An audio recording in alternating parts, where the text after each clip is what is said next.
The divorce papers still felt warm in Eliza's trembling hands when she saw the two pink lines. 5 years of a broken marriage ending on the same day she discovered she was finally pregnant. But there would be no celebration, no shared joy, just silence and ash. She tore the test in half and let the pieces fall. That night, her sister dragged her to an exclusive club where shadows moved like predators and power hung thick in the air. There, a man with winter gray eyes found her in the crowd, Luca Moretti, waiting as if he'd known she would come. Then everything went dark, and Eliza's life shattered into 1,000 dangerous pieces. If you want to know how far a woman will run to protect her child, and what happens when the most dangerous man alive finds her, stay until the end. Hit that like button and comment your city so I can see how far this story reaches across the world. The pen felt heavier than it should have. Eliza Ricci sat in the sterile conference room of Morgan & Associates, the city's most expensive divorce attorneys, and stared at the document that would finally end 5 years of slow-motion collapse. Her marriage to Daniel hadn't died dramatically. It had withered, starved of honesty, and suffocated by betrayal. She'd found the messages 6 months ago, the photos, the hotel receipts, the realization that while she'd been trying desperately to save their relationship, he'd been building another one entirely. "Mrs. Ricci?" The lawyer's voice cut through her thoughts. "We just need your signature on pages 12, 15, and 23.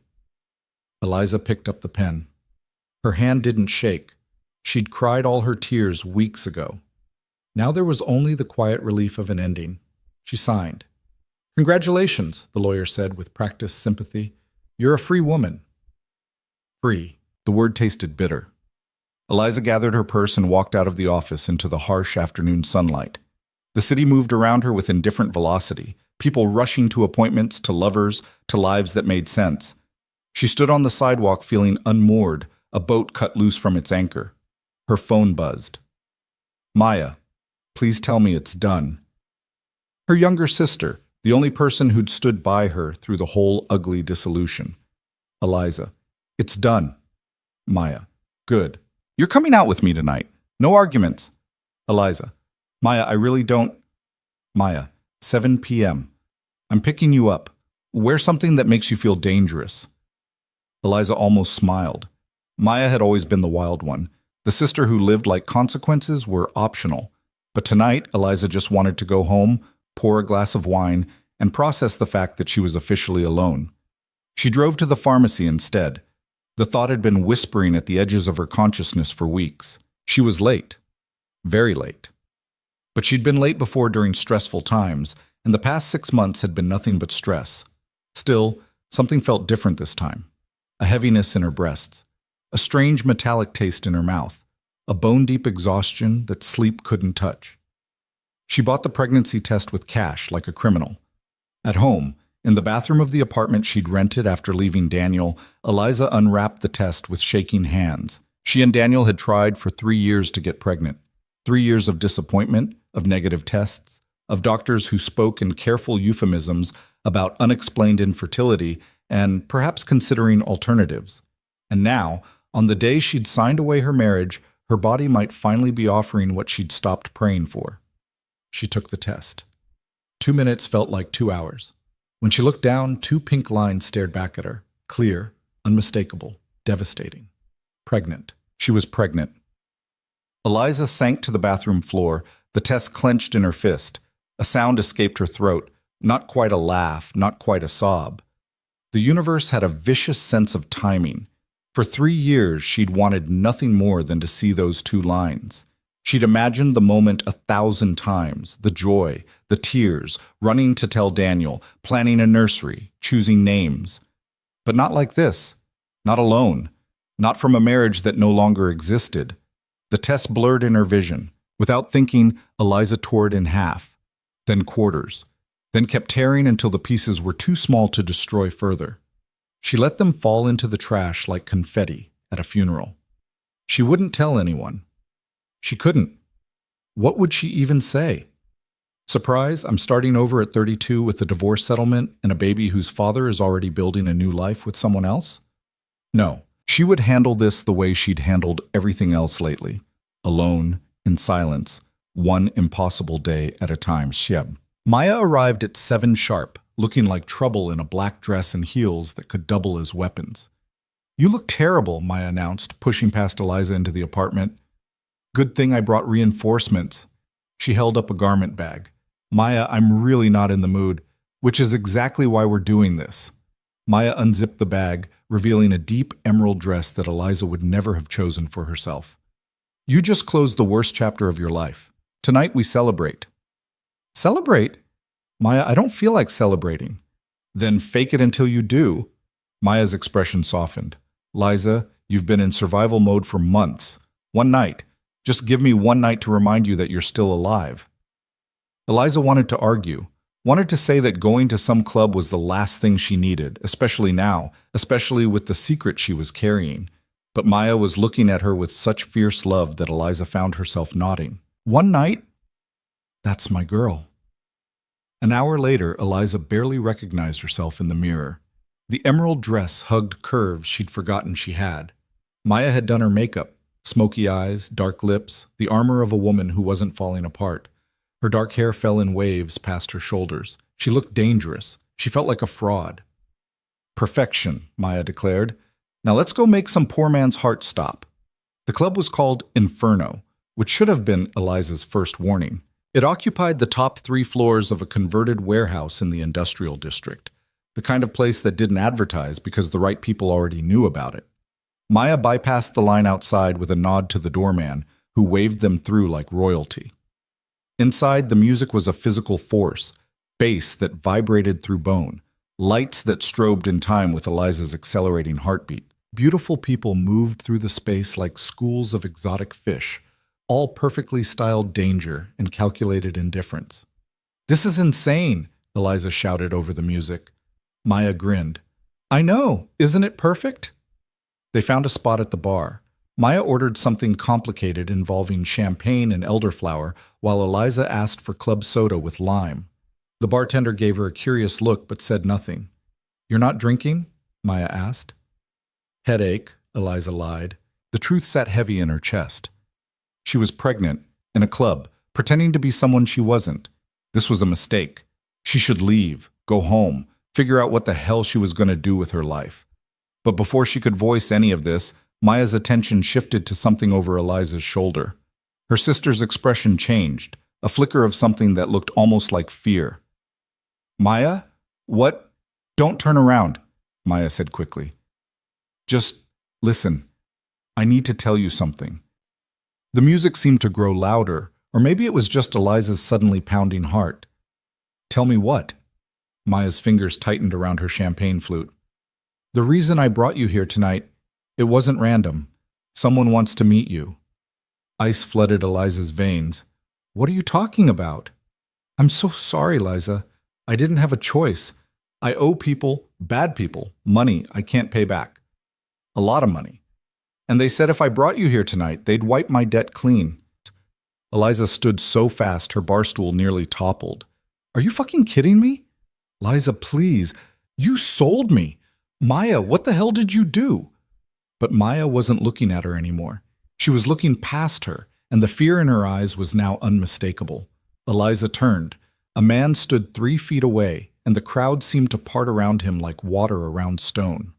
He was tall, well over 6 feet, with dark hair swept back from a face that looked carved from marble, sharp cheekbones, a jaw that could cut glass, and eyes the color of winter storms. He wore a black suit that probably cost more than Eliza's car, and he carried himself with the absolute certainty of someone who'd never been told no. But it was his eyes that stopped Eliza's breath. They locked onto her with an intensity that felt physical, like being pinned by searchlights. Recognition flickered in their depths, though Eliza had never seen this man before in her life. "Eliza Ricci," he said. His voice was deep, accented with something Mediterranean, Italian maybe. "I've been waiting for you." "I don't know you," Eliza managed. A slight smile curved his mouth. "Not yet, but you will." He extended his hand.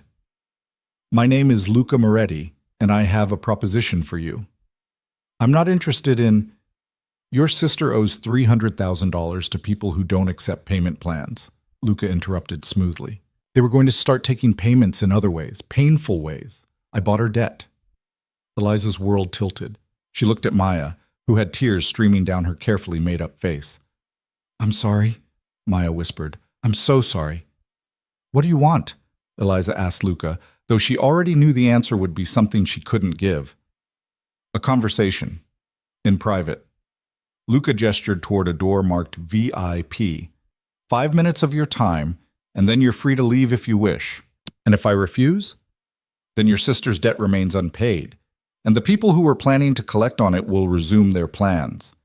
His expression didn't change. I'm told they were quite creative in their collection methods.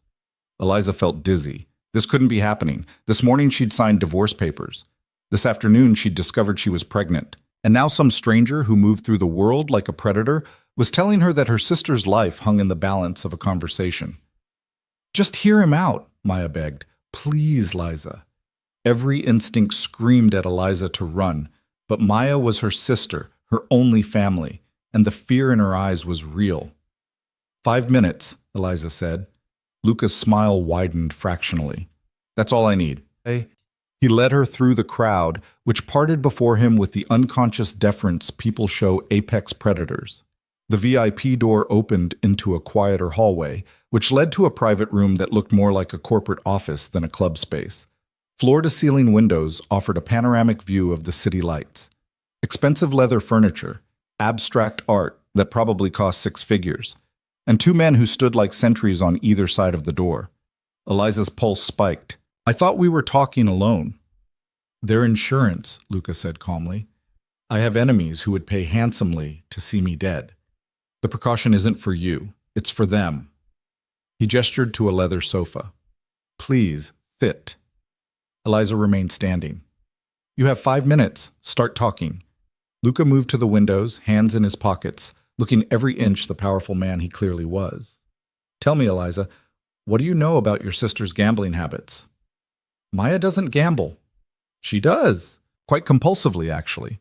Online poker, sports betting, some ventures into crypto trading that could charitably be called gambling." He turned to face her.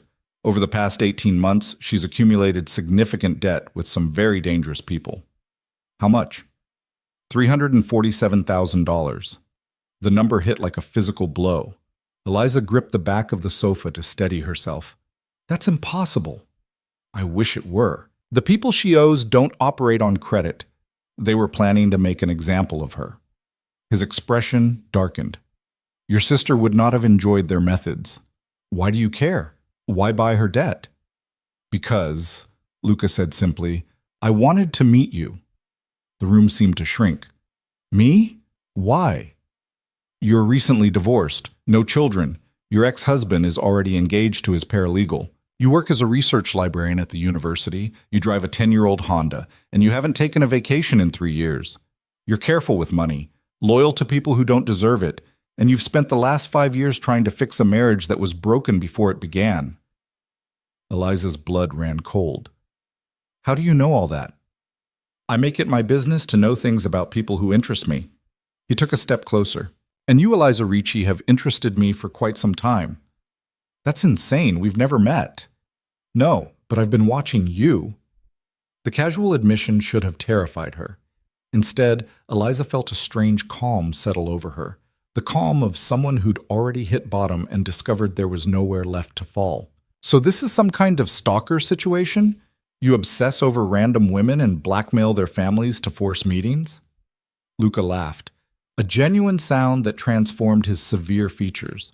"Nothing so pedestrian. I don't need to blackmail women into my bed, Eliza. They come willingly." "Then what do you want?" He moved closer until only a few feet separated them. This close, Eliza could see flecks of silver in his gray eyes, could smell the expensive cologne he wore, something dark and woodsy that probably cost more than her monthly rent. "I want you to work for me," he said. Of all the things Eliza had expected, that wasn't it. "Work for you?" "I have business interests that require someone with your particular skills. Research, information verification, due diligence. You're meticulous, trustworthy, and you have access to academic databases most private investigators would kill for." "I have a job, which pays $42,000 a year before taxes. I'm offering you 5 times that, plus benefits, plus immediate clearance of your sister's debt." The number made Eliza's head spin. For what? What kind of business interests need that kind of researcher? The kind that can't afford mistakes. Luca's expression was unreadable. I import and export various goods.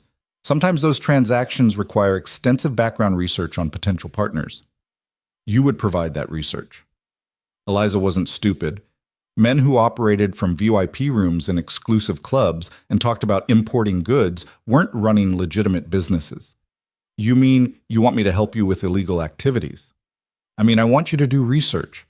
What I do with that research is my concern. And if I say no, then your sister's debt reverts to its original holders, who have no interest in payment plans or mercy. He said it without emotion, like reading stock prices. They'll start with her fingers, I'm told, work their way up to more creative solutions. Nausea rose in Eliza's throat. You're a monster. I'm a businessman who sees an opportunity for mutually beneficial arrangement. You get financial security and your sister's safety. I get a skilled researcher. No one has to lose fingers. There's more to this, Eliza said. No one pays someone $200,000 a year just to do research.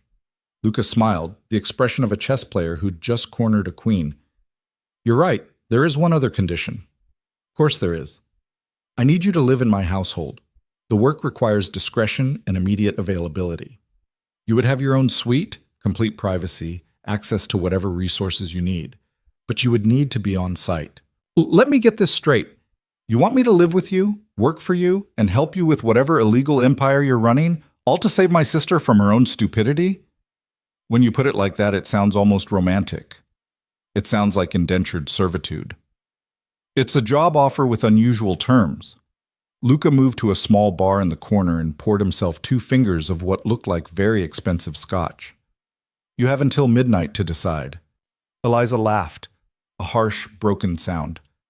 That's 3 hours from now. Then you'd better think quickly. And if I run? If I just take my sister and disappear? The men who originally held her debt have resources across multiple states. You wouldn't make it to the state line. He took a sip of scotch. Besides, running is what your ex-husband did. I didn't take you for a coward. The barb hit its mark. Eliza had spent 5 years watching Daniel run from responsibility, from honesty, from her. She'd sworn she would never be that person. But this wasn't running. This was survival. I need to talk to Maya. Of course. Luca gestured to the door. Take all the time you need. Just remember, midnight. Eliza walked out on shaking legs through the hallway, back into the club, where the music was still pounding and people were still dancing like the world wasn't ending. She found Maya at the bar, her makeup smeared from crying. I'm so sorry, Maya said immediately. Liza, I'm so... How did this happen? Eliza cut her off. $300,000, Maya? How? Maya's face crumpled. It started small, just a few online poker games. But then I started winning, and it felt so good, to be good at something. And when I started losing, I thought I could win it back. I kept thinking the next hand would be the one. Why didn't you tell me? Because you were already drowning with Daniel. I didn't want to add to your problems. So instead you made a deal with a criminal to sell me like property? It's not like that. Luca Moretti, he's powerful, yes. Dangerous, yes. But he's not cruel. He could have asked for so much worse. Eliza stared at her sister. What do you know about him? Just rumors that he runs half the underground economy in 3 states, that politicians and police commissioners take his calls, that he's never been arrested, never been charged, never even been seriously investigated. Maya grabbed Eliza's hand, but also that he keeps his word. If he says he'll clear my debt, he will. If he says he'll keep you safe, he will. Safe from what? From him? From everyone else. The words hung between them, heavy with implications Eliza didn't want to examine. I can't believe you did this, Eliza whispered. I know. I'm a terrible person. I'm selfish and stupid, and I don't deserve a sister like you. Tears streamed down Maya's face. But please, Liza, please don't let them hurt me. I'm scared. And there it was, the truth beneath all the rationalizations. Maya was scared, and she'd done what scared people do. She'd sacrificed someone else to save herself. Eliza should have been furious. She should have walked away and let Maya face the consequences of her own actions. But all she could think about was the pregnancy test she'd torn apart hours ago, the secret she carried, the impossible choice she now faced: save her sister and sacrifice her own freedom, or save herself and live with the guilt of Maya's destruction. "I need air," Eliza said. She pushed through the crowd and out a side door that led to a balcony overlooking the city. The November wind cut through her thin dress, but she welcomed the cold. It made everything feel real again. Below, the city glittered like scattered diamonds. Somewhere down there were people living normal lives. People who weren't pregnant and divorced and being blackmailed into working for criminals. People who made sense. Eliza pressed her hands to her still, flat stomach. A baby. She was going to have a baby. The thought kept circling back, no matter how hard she tried to push it away. In 6 months, maybe 7, she would be responsible for another life. A tiny human who would depend on her for everything. How could she bring a child into this mess? How could she not? Quite a view. Eliza spun. Luca had joined her on the balcony, his suit jacket draped over one arm. He'd loosened his tie, making him look fractionally less dangerous. Fractionally. "I thought I had until midnight," Eliza said. "You do. I just wanted to make sure you hadn't jumped." "Would you care if I had?" "Immensely. I'd lose a valuable potential employee and the paperwork would be extensive." Despite everything, Eliza almost smiled. "You're an asshole." "I've been called worse." Luca joined her at the railing, looking out over the city. "I know this isn't what you wanted. You blackmailed me using my sister's gambling debts. What gave it away? But it is an opportunity. How long have you been treading water, Eliza? How long have you been just surviving instead of living?" The question hit too close to home. "You don't know anything about my life. I know you spent 3 years trying to have a child with a man who is already planning his exit. I know you work a job that bores you because it's safe and predictable. I know you haven't bought yourself anything frivolous in over a year, because every spare dollar goes to savings for a future you're not sure will ever come." He turned to look at her. "I know you're tired of being invisible." Eliza's breath caught. "How dare you? I'm offering you a chance to step into the light, to matter, to be seen. By becoming your employee, your prisoner? By becoming someone who takes what she wants instead of waiting for permission to exist." His eyes held hers. "I think you're stronger than you know, Eliza Ricci. I think you've spent so long making yourself small to fit into other people's lives that you've forgotten what it feels like to take up space. And you're going to teach me? A criminal who blackmails women? I'm going to give you a choice. Real freedom requires power, and power requires resources. I'm offering you both." He handed her a business card with nothing but a phone number. "Midnight, Eliza. Call this number with your decision." Then he left her alone with the wind and the city lights, and a choice that felt like no choice at all. Eliza stood on that balcony until her fingers went numb from cold. She thought about Maya, selfish and scared and sorry.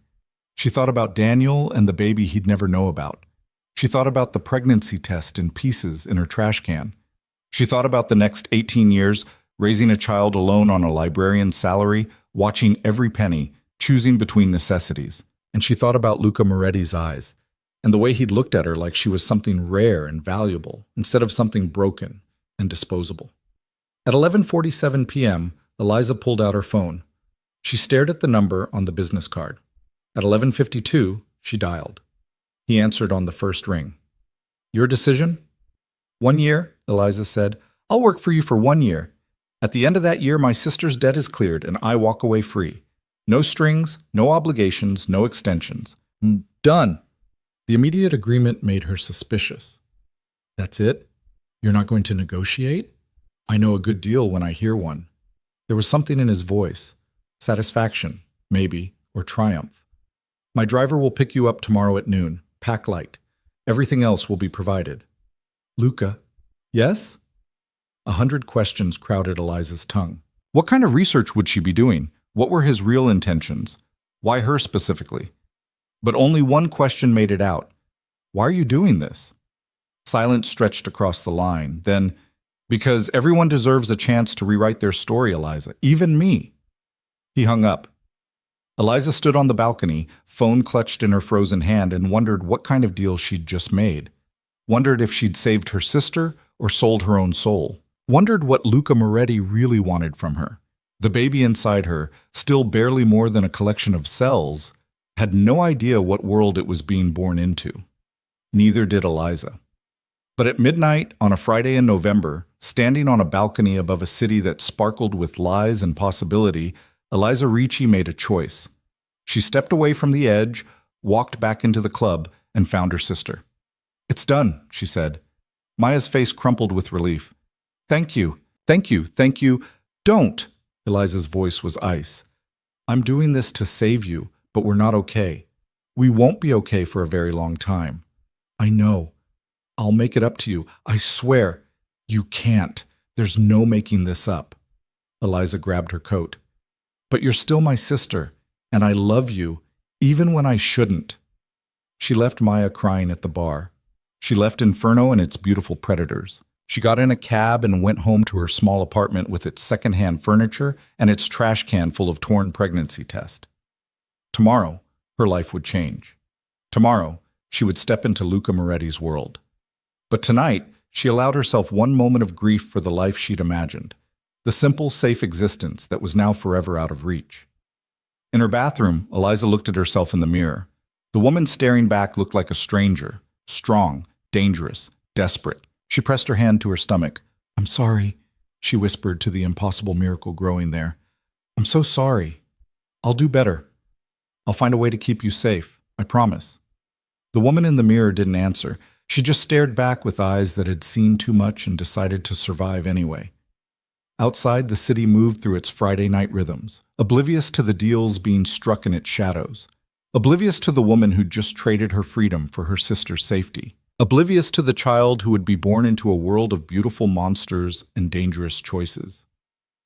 Eliza Ricci turned off the bathroom light and went to pack a bag for a future she couldn't predict. And in a penthouse across the city, Luca Moretti stood at his own window, looking out at lights that might have included hers, and smiled. The game had finally begun. The black Mercedes arrived at exactly noon, as promised. Eliza watched from her apartment window as the driver, a compact man with the posture of a soldier, stepped out and scanned the street with professional thoroughness before approaching her building. She'd spent the morning packing a single suitcase, choosing clothes with the numb efficiency of someone preparing for surgery. Practical items. Nothing sentimental. She was going to work, not to war. Though increasingly the distinction felt thin. Her phone buzzed. Maya, for the 15th time that morning. Maya. "Please talk to me." Maya. "I know you're angry." Maya. "Just let me know you're okay." Eliza silenced the phone without responding. She wasn't ready to forgive, and she wasn't enough of a liar to pretend otherwise. The intercom crackled. "Miss Ricci, your car is here." No turning back now. Eliza took one last look at the apartment that had been her refuge for 6 months. Small, drafty, furnished with cast-offs and hope. It had never felt like home, but it had been hers. Safe. Predictable. She picked up her suitcase and walked out, locking the door on that temporary life. The driver introduced himself as Marco and said nothing else during the 40-minute drive into the hills north of the city. Eliza watched familiar streets give way to unfamiliar affluence, estates hidden behind gates and ancient trees, properties measured in acres rather than square feet, old money and new power, existing in careful segregation from the ordinary world. They turned onto a private road that wound through forest before emerging at gates that looked designed to repel a medieval siege. Marco pressed a code into a sleek panel, and the gate swung open silently. The house beyond made Eliza's breath catch. It wasn't a house. It was an estate, a sprawling modern structure of glass and stone that seemed to grow organically from the hillside. Clean lines and dramatic angles, floor-to-ceiling windows that reflected the forest, architecture that whispered of wealth so vast it didn't need to shout. "Welcome to Belvedere," Marco said, the first words he'd spoken since introducing himself. The car stopped in a circular drive where a woman in her 50s stood waiting. She had steel-gray hair pulled into an elegant twist and the bearing of someone accustomed to running complicated operations. "Ms. Riachi," the woman said as Marco opened Eliza's door. "I'm Elena Russo, Mr. Moretti's estate manager. Welcome. Eliza stepped out, feeling desperately underdressed in jeans and a simple sweater. Thank you. I'll show you to your quarters and give you time to settle. Mr. Moretti will meet with you this evening to discuss your position. Elena's tone was professionally warm, but carefully neutral, a woman who'd learned not to ask questions about her employer's arrangements. This way, please. But so the house's interior matched its exterior promise. Soaring ceilings, museum-quality art, furniture that looked both impossibly expensive and actually comfortable. But what struck Eliza most was the light. Every room seemed designed to capture and amplify natural illumination, creating spaces that felt open despite their grandeur. The main house has 42 rooms across 3 levels, Elena explained as they walked. You'll have access to most areas, the library, gym, pool, gardens, kitchen. Mr. Moretti's private office and personal quarters are off limits, without invitation. They climbed a sweeping staircase to the second floor, then down a hallway lined with windows overlooking manicured gardens. This will be your suite, Elena said, opening double doors. Eliza stepped inside and stopped. The space was larger than her entire apartment had been. A sitting room flowed into a bedroom with a king-size bed, both decorated in soft grays and creams. Floor-to-ceiling windows framed views of the forest. A laptop sat on an antique desk. Fresh flowers bloomed in crystal vases. You have a private bathroom through there, Elena continued, and a walk-in closet, though I understand you traveled light. We've taken the liberty of providing some essential items until you can shop for yourself. Mr. Moretti has also established an account for your personal needs. The details are in the welcome packet on the desk. Eliza's head spun. This is a lot. Mr. Moretti believes in treating his people well. Elena's expression gave nothing away. Dinner is at 7 in the small dining room. I'll have someone show you the way. Until then, please make yourself comfortable. If you need anything, dial 0 on any house phone. She left, closing the door softly behind her. Alone, Eliza sank onto the impossibly soft sofa and tried to process the gilded cage she'd just entered. Her suite alone probably cost more to maintain than she'd earned in a year. The casual luxury made her skin crawl. Not because it wasn't beautiful, but because beauty like this always came with a price. And she'd already agreed to pay it. Her hand drifted to her stomach. Still flat. Still secret. She'd made a doctor's appointment for next week using a clinic across town, paying cash, using her maiden name. She needed to know for certain. Needed to understand what she was dealing with before this pregnancy became impossible to hide.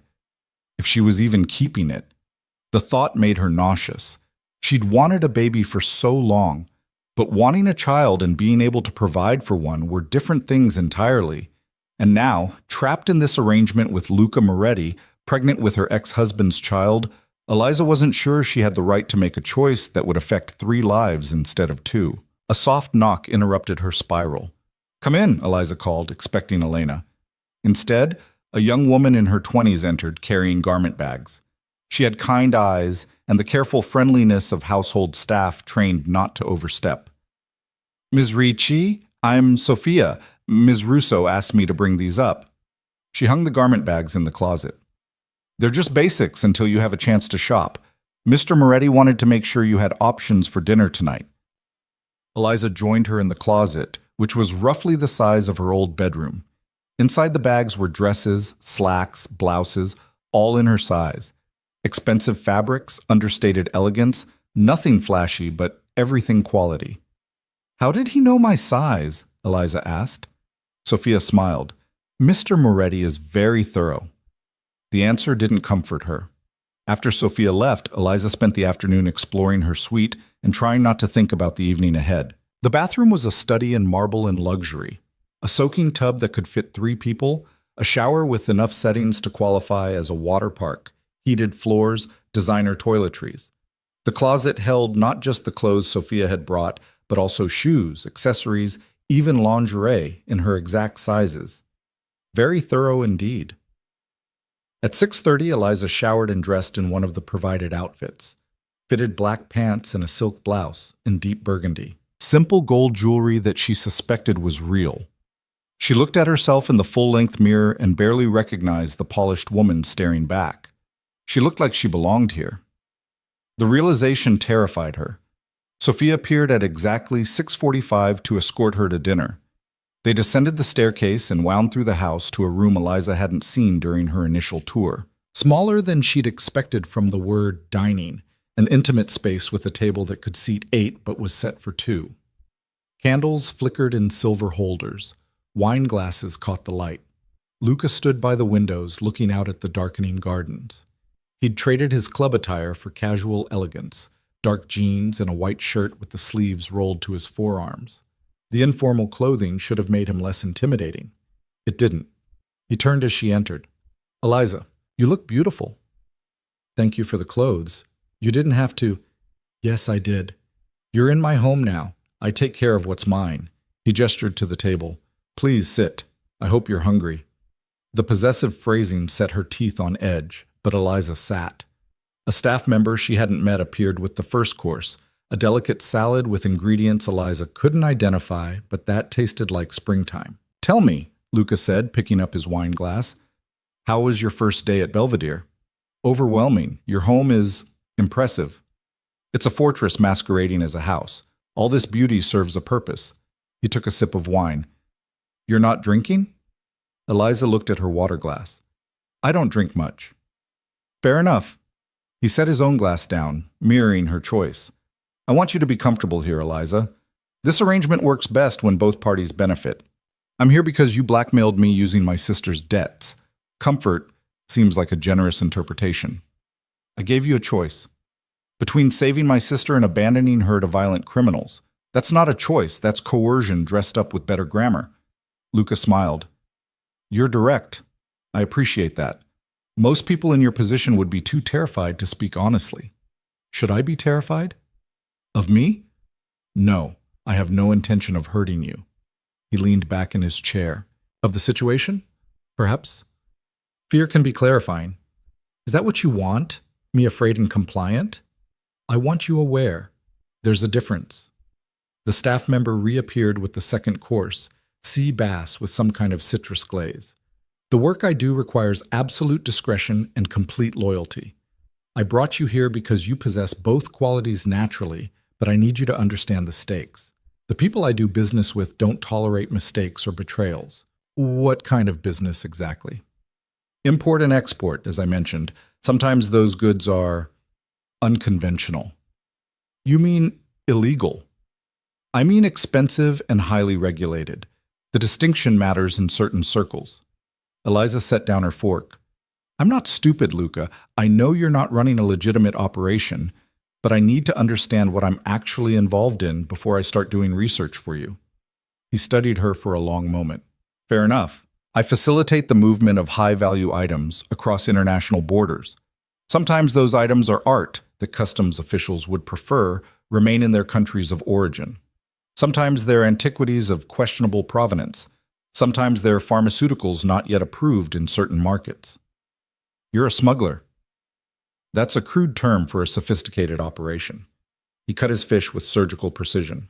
"I prefer to think of myself as someone who recognizes that borders are artificial constructs designed to limit free trade and maximize government control."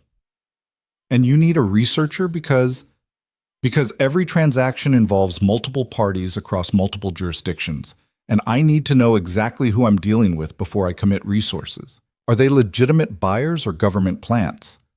Are their financial records authentic or elaborate fictions? Can they deliver what they promise, or are they setting a trap?" He met her eyes. "That's where you come in. You have access to academic databases, archival records, cultural registries that most investigators can't touch. You can verify authenticity, trace ownership, confirm identities, all the background work that keeps me alive and out of prison." The clinical explanation made it sound almost reasonable. Almost. "And if I find something in my research that suggests a deal is dangerous, then I don't make the deal.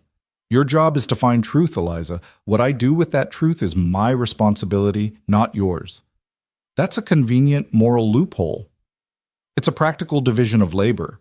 He pushed his plate aside, barely touched. "You seem to think I'm asking you to become a criminal. I'm not. I'm asking you to do research, the same work you did at the university, just for a private client with unusual needs." "Unusual needs that include smuggling and operating outside the law." Yes, but your research itself is completely legal. You're not stealing anything, forging anything, or lying to anyone. You're simply finding information that already exists. Eliza wanted to argue, to find the fatal flaw in his logic, but exhaustion pulled at her. She'd been awake since before dawn. Her stomach was churning with morning sickness disguised as stress, and she was sitting across from one of the most dangerous men in 3 states discussing the ethics of complicity. "I need air," she said, standing abruptly. Luca rose smoothly. "The garden is lovely this time of evening. I'll show you." "I can find it myself." "I'm sure you can, but I'd like to join you if you'll allow it." It wasn't really a question, but Eliza nodded anyway. They walked through French doors onto a terrace that overlooked gardens lit by subtle landscape lighting. The November air was crisp, but not yet brutal, carrying the scent of pine and something floral that shouldn't have been blooming this late in the season. "Greenhouse orchids," Luca said, noticing her confusion. "Elena has a gift for coaxing beauty out of season." They walked in silence down a stone path that wound between perfectly manicured beds. Eliza wrapped her arms around herself, less from cold than from the need to hold something together. "You're pregnant," Luca said quietly. Eliza froze. "What?" "You're pregnant. That's why you're not drinking, why you barely touched your food, why you keep pressing your hand to your stomach when you think no one is watching." He stopped walking and turned to face her. "How far along?" Terror flooded through her. "That's none of your business." "Everything about you is my business now. We established that when you agreed to work for me." His expression was unreadable in the dim light. "Is it your ex-husband's?" "I'm not discussing this with you." "You don't have to. The timeline is obvious." He resumed walking, hands in his pockets. "Does he know?" "No, and he never will." The words came out harder than she'd intended. "I signed the divorce papers the same day I found out. He's already engaged to someone else. This baby has nothing to do with him." "Then whose baby is it?" "Mine!" Eliza's voice shook with fury. "Mine alone. I'm the one who's going to raise it, provide for it, protect it. Its father gave up that right when he chose to destroy our marriage." Luca nodded slowly. "And you think you can raise a child while working for me?" "I think I don't have a choice. Your arrangement was for 1 year. By the time that year is up, my sister's debt will be cleared and I'll have enough saved to start over somewhere else with my baby." "That's your plan? Take the money and run?" "That was always the plan. You bought 1 year of my life, Luca. Not forever." He stopped at a fountain where water trickled over stone in musical patterns. "What if I could offer you more than just 1 year?" "I don't want more. I want out." "What if I could offer you safety, real safety, for both you and your child? Protection that extends beyond money." Eliza laughed bitterly. "From who? From you?" "From everyone else." He turned to face her fully, his expression intense. "You think the world is safe for a single mother with no family support and a modest income? You think you can just disappear and start over? The father may not know about the baby now, but what happens when he finds out? When he decides he wants parental rights or visitation? When he uses the legal system to insert himself into your life whenever it's convenient for him? He won't. He doesn't want children with me. He made that very clear. People change their minds, especially when they realize what they've lost." Luca moved closer. "I'm offering you an alternative. Stay here. Work for me. Raise your child in a home where they'll want for nothing, where no one can hurt you or take them away from you. In exchange for what? My freedom? In exchange for loyalty, for trust." His voice dropped. "For time." The way he said it made Eliza's pulse spike. "What does that mean?" "It means I'm a patient man, Eliza. I'm willing to wait for things I want." "And what do you want?" He smiled, the expression of a predator who'd cornered prey but was enjoying the chase too much to strike immediately. "Right now, I want you to feel safe enough to sleep tonight. Everything else can wait." The non-answer was somehow more unsettling than honesty would have been. They walked back to the house in silence. At the base of the stairs leading to Eliza's suite, Luca stopped. "Your research work begins tomorrow. Elena will show you to the office I've prepared. You'll start with a background check on a potential art dealer in Florence, his credentials, his reputation, his financial solvency. Simple work to get you oriented." He handed her a folder. Everything you need is in here. Eliza took the folder. And the baby? Are you going to tell anyone? Your secret is safe with me. I have no interest in exposing you. He tilted his head slightly. But you should know that secrets have a way of becoming leverage. Guard yours carefully, Eliza. Not everyone in this house is as discreet as they appear. The warning sent ice down her spine.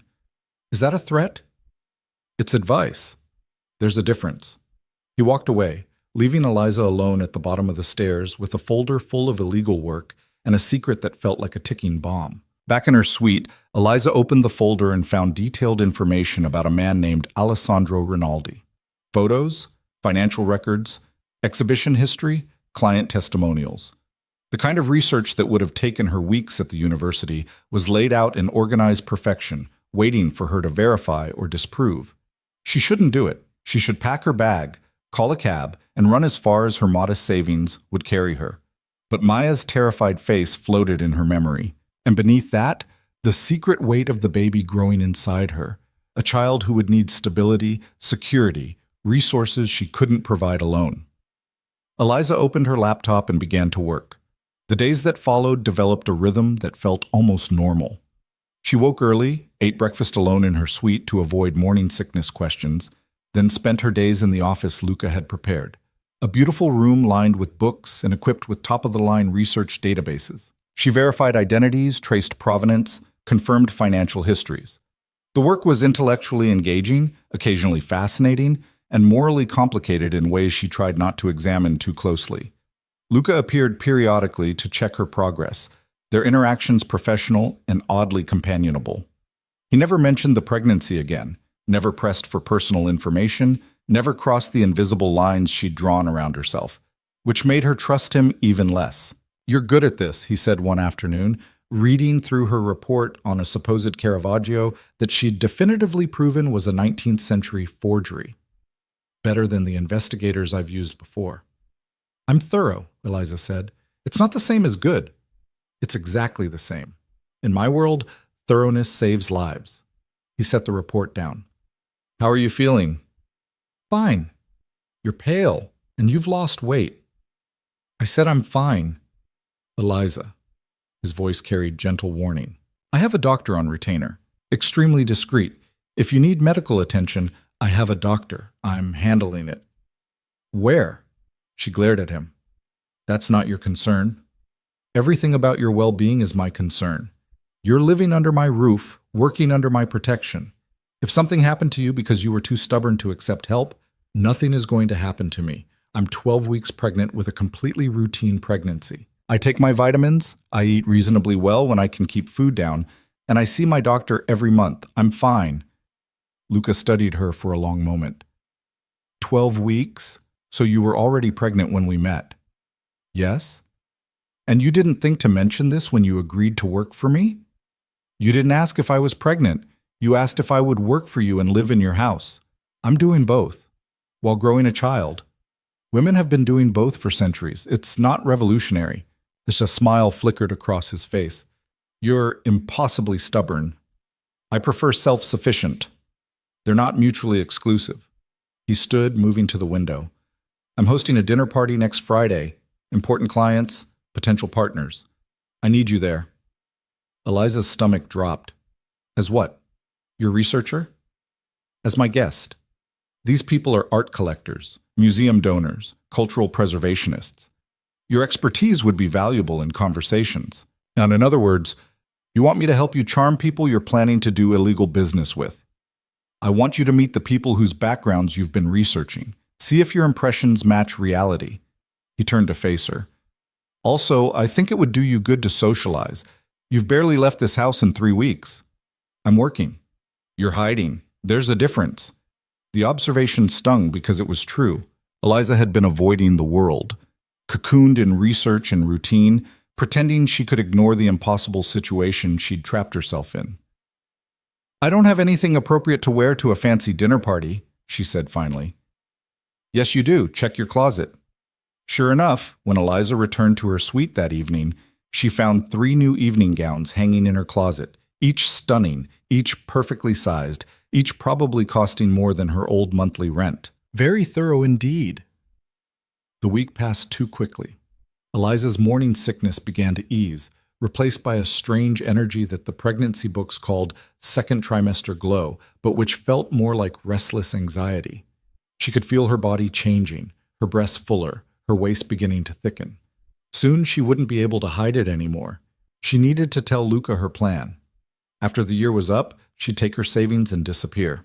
Find a small town somewhere, a place where Luca Moretti's reach didn't extend, where she could raise her daughter. She was convinced it was a girl. In peace. But first, she had to survive this dinner party. Friday arrived with the inevitability of execution day. Eliza spent the afternoon preparing, telling herself it was just another performance. She'd played roles before. The devoted wife, the patient professional, the woman who had everything under control. She could play the sophisticated researcher for one evening. She chose the midnight blue gown, elegant without being flashy, with clever draping that would hide her changing body. Elena sent Sophia to help with hair and makeup, transforming Eliza into someone who looked like they belonged in Luca's world. When she descended the stairs at 7, Luca was waiting in the foyer. He looked devastating in a tailored tuxedo, his dark hair swept back, his gray eyes sharp with approval as he watched her approach. "You're stunning," he said simply. "Thank you. You clean up reasonably well yourself." High praise. He offered his arm. "Ready?" "No, but I'm here anyway." They entered the main dining room where a table for 12 was set with crystal and silver that probably required insurance. Guests were already arriving, elegant couples who moved through Luca's home with the easy comfort of regular visitors. Luca made introductions. Marcus and Helen Ashford, collectors from Boston. The Chengs from San Francisco, museum board members. Antonio Russo, no relation to Elena, an art dealer from Rome. Each greeting came with appraising looks and careful questions about Eliza's background. "I'm a research consultant," she said, the lie smooth after 3 weeks of practice. "I help verify provenance and authentication for Mr. Moretti's acquisitions." "How fascinating," Helen Ashford said, her tone suggesting it was anything but. "And how did you come to work for Luca?" "Professional recommendation," Luca interjected smoothly, his hand finding the small of Eliza's back. Eliza's expertise in archival research is unmatched. The possessive touch sent conflicting signals through Eliza's body: safety and danger, protection and ownership. Dinner was an exercise in performance art.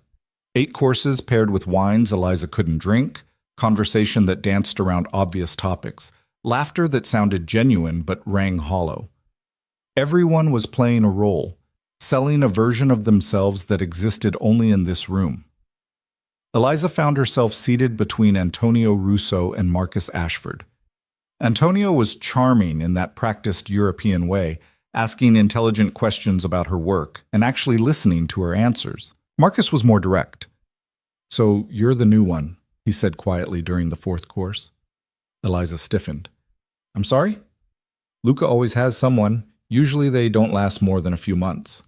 He took a sip of wine. "You seem different, though, smarter, more careful." "I'm his researcher, not his—" "I know what you are. I also know Luca Moretti doesn't bring women into his home for professional reasons only." Marcus smiled, the expression calculating. "Word of advice? Don't get attached. He'll use you up and move on the moment you stop being useful." The words hit like a slap. Before Eliza could respond, Luca's voice cut across the table. "Marcus, stop boring my guest with your cynicism. Eliza, tell Antonio about your findings on the Venetian manuscripts." The interruption was deliberate, protective even, but it didn't erase Marcus's warning. After dinner, guests migrated to the sitting room for coffee and brandy. Eliza excused herself to the powder room, needing a moment away from the performance. She stood at the marble sink, gripping the edge, breathing slowly. Her reflection looked like a stranger, polished, elegant, playing a part in someone else's story. The door opened.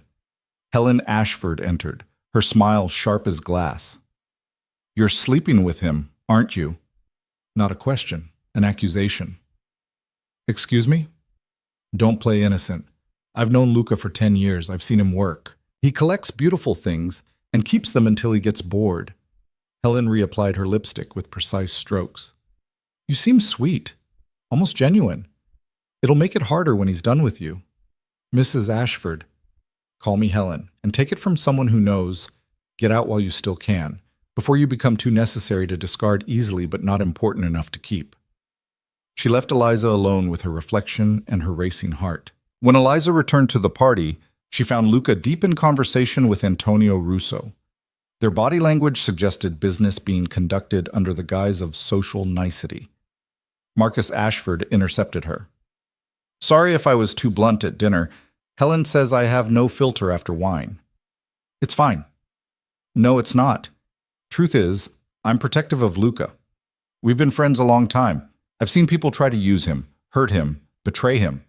Marcus's expression softened fractionally. "But I've also seen the way he looks at you. Maybe you are different." The words stayed with Eliza through the rest of the evening, through final farewells and the cleanup orchestrated by invisible staff. When the last guest departed, Luca found her on the terrace where she'd escaped for air. "You survived," he said. "Barely. Your friends are intense." "They're not my friends. They're business associates who mistake proximity for intimacy." He joined her at the railing. "What did Marcus say to you?" "That you'll use me up and discard me." "He's wrong." "Is he? You brought me here through blackmail. You keep me under surveillance disguised as hospitality. You dress me up and parade me in front of criminals pretending to be collectors." Eliza turned to face him. "What am I to you, Luca? Really?" He was quiet for a long moment. "You're the most interesting person I've met in a decade. You're brilliant, stubborn, impossibly brave, and too proud to admit when you need help. You intrigue me." "That's not an answer." "Yes, it is. You just don't like what it implies." He moved closer. "I don't know what you are to me yet, Eliza. That's the truth. But I know I'm not ready to let you go when the year is up." "You don't have a choice. We had an agreement." "Agreements can be renegotiated. Not this one." His hand came up to cup her face, thumb brushing her cheekbone with unexpected gentleness. "We'll see." Then he kissed her. It was soft at first, a question more than a demand. But when Eliza gasped in surprise, Luca deepened the kiss, his other hand sliding into her hair, tilting her head back to grant him better access. And God help her, Eliza kissed him back. It was wrong on every level. He was her employer, her jailer, the man who'd blackmailed her into this impossible situation. But his mouth was warm and insistent, his body solid against hers. And for one desperate moment, she let herself feel something other than fear and exhaustion. When they broke apart, both breathing hard, Luca rested his forehead against hers. "That was a mistake," Eliza whispered. "Yes," he agreed. "We'll probably make it again." Then he stepped back, his professional mask sliding into place. "Good night, Eliza. You did well tonight." He left her alone on the terrace, lips still tingling, mind screaming warnings her body had ignored. Eliza pressed her hand to her stomach where her daughter was growing, hidden and vulnerable. "I'm sorry," she whispered to the night. "I'm so sorry."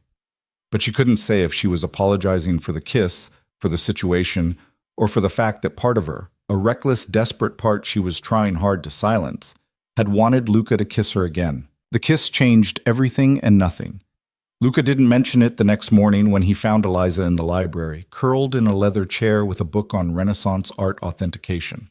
He simply set a cup of herbal tea beside her, caffeine-free, she noticed, and asked about her progress on the Venetian manuscript verification.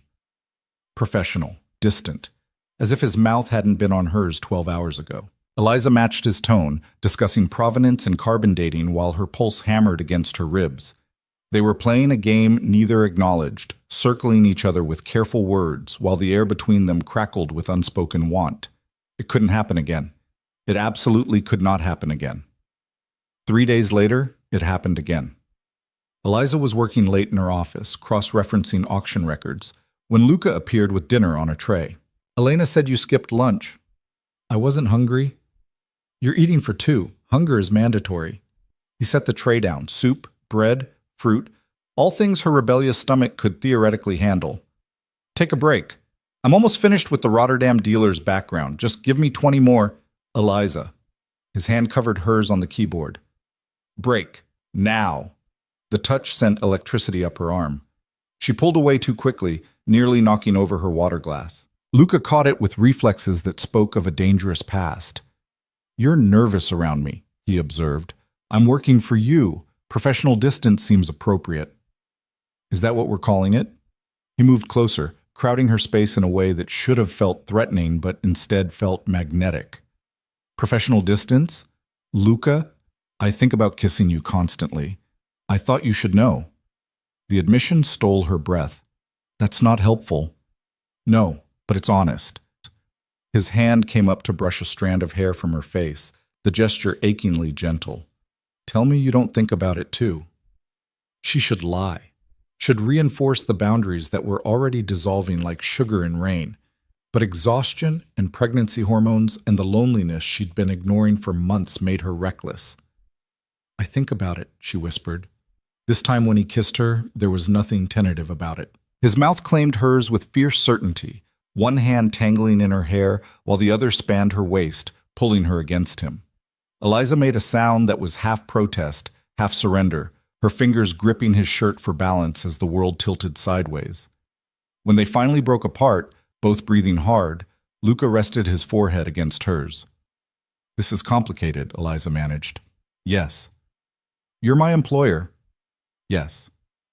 I'm pregnant with another man's child. I'm aware. His thumb traced her lower lip. Does it matter? It should. But does it? The honest answer terrified her. I don't know. Over the following weeks, they fell into a pattern that defied every logical boundary Eliza tried to maintain. Stolen kisses in empty hallways, his hand finding hers under the dinner table, the way he looked at her when he thought she wasn't watching, like she was a puzzle he was determined to solve. It was madness. It was also the first time in years Eliza had felt seen. Her pregnancy progressed into the second trimester. Her body began to change in ways she couldn't hide, a gentle swell to her abdomen, a fullness to her face. Luca noticed everything, adjusting her workload when she tired easily, ensuring her favorite foods appeared at meals, installing a ridiculous ergonomic chair in her office. You're being too nice, Eliza said one evening in December, watching him build a fire in her suite's fireplace. It's suspicious. I take care of what's mine.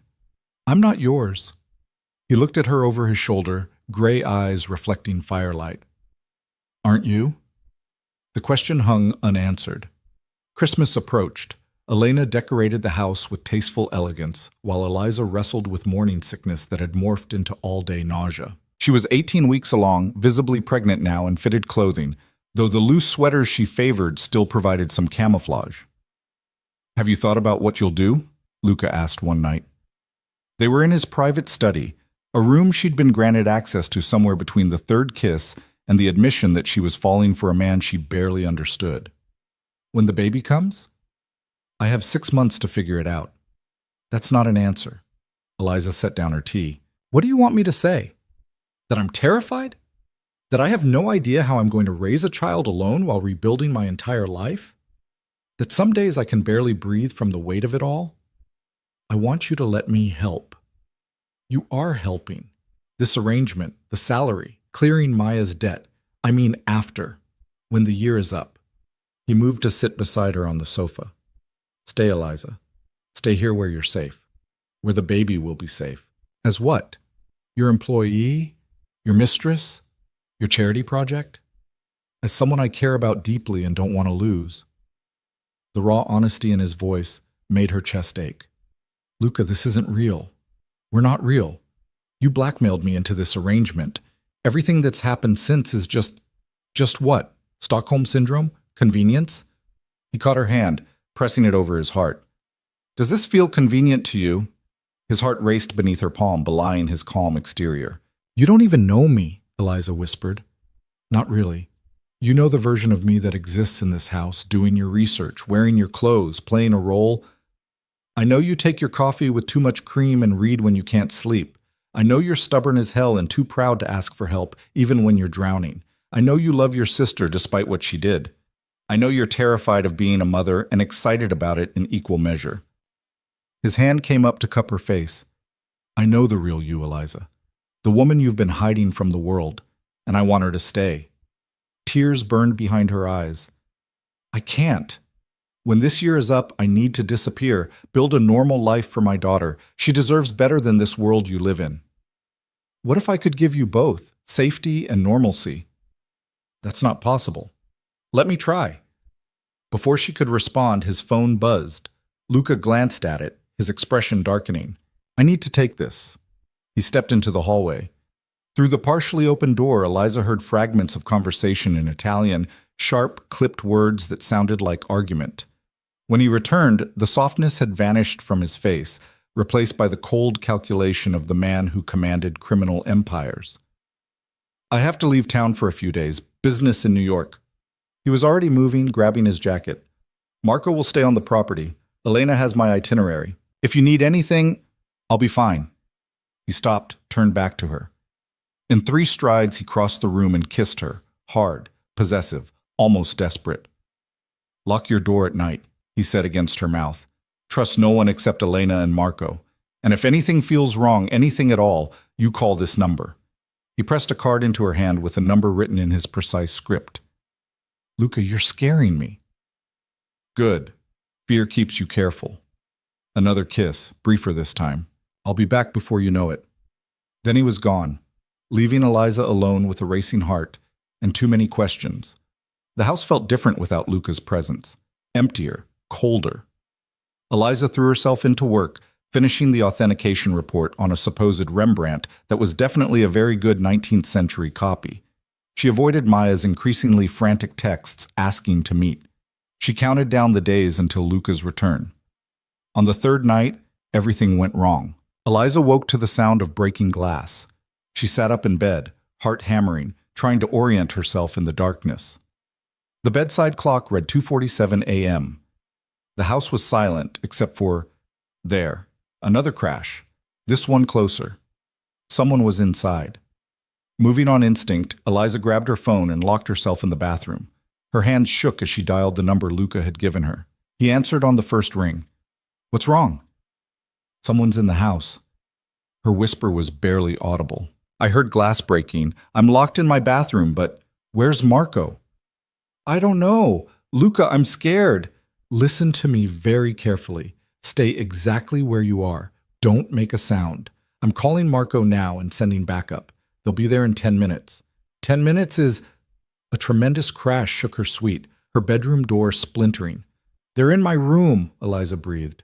Luca's voice turned deadly calm. Is there a window in the bathroom? Yes, but I'm on the 2nd floor. Can you climb down? Eliza looked at the window. Below was the terrace roof, then a 20-foot drop to gardens. Pregnant and terrified, in pajamas, no shoes. I don't think... The bathroom door handle rattled. Eliza, climb out that window right now. I don't care how you get down, just get out of that house. She was already moving, shoving the window open, cold December air rushing in. The bathroom door shuddered under impact, someone kicking it, testing the lock. Eliza climbed onto the sink, maneuvering her pregnant body through the window with desperate efficiency. Her hands found the roof's edge just as the bathroom door exploded inward. She didn't look back. Eliza half climbed, half fell onto the terrace roof. The tiles were slick with frost. Behind her, she heard shouting, male voices, harsh and urgent. She scrambled to the roof's edge and looked down at the garden 20 feet below. No choice. She lowered herself over the edge, hung by her fingertips for one terrifying moment, then let go. She hit the ground hard, pain exploding through her ankle. Above, a figure appeared at the bathroom window, backlit, featureless, terrifying. Eliza ran. She crashed through the formal gardens, bare feet torn by gravel and thorns, her only thought to get away. Behind her, she heard pursuit, footsteps, shouted commands. She veered toward the tree line, seeking the cover of darkness. A hand caught her arm. Eliza screamed, twisting, fighting. Ms. Ricci, it's Marco! She sagged in relief. Marco stood before her in tactical gear, flanked by 2 other armed men she'd never seen before. Are you hurt? My ankle. I jumped from the terrace. Her breath came in gasps. There were men in my room. I know, we've got them. His expression was grim. Come, we need to get you somewhere safe. He led her not back to the house, but to a vehicle hidden in the trees. A black SUV with bulletproof glass and an engine that purred like a predator. One of the men wrapped her in a blanket while Marco made rapid phone calls in Italian. Within minutes, they were moving. Eliza watched Belvedere disappear behind them, Her sanctuary transformed into a crime scene in one violent night. "Where are we going?" she asked. "Safe house, Mr. Moretti's orders." Marco's eyes met hers in the rearview mirror. "He's flying back now. He'll meet us there." "Who were they? The men in my room?" Marco's expression darkened. "People who wanted to hurt Mr. Moretti by taking something he values." The implication settled over her like ice water. "They were there for me." "Yes." "Why?" "Because he cares about you, and his enemies know it." The safe house was a nondescript condo in a gated community 40 minutes from Belvedere. Efficient, anonymous, the kind of place designed to hide people who needed to disappear. Marco swept it for threats while Eliza sat on the generic sofa, wrapped in the blanket, trying to process what had just happened. Her ankle throbbed. Her feet bled. Her body ached from the fall. But the baby? She pressed her hand to her stomach, feeling for movement. At 18 weeks, the flutter of kicks was still inconsistent, but there, faint but present.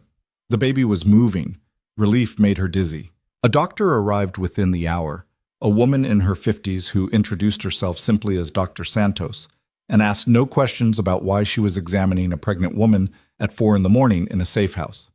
"The baby's heartbeat is strong," Dr. Santos said after a thorough exam. "No signs of distress. Your ankle is sprained, not broken. You're going to be very sore tomorrow, but you and your daughter are fine." Daughter.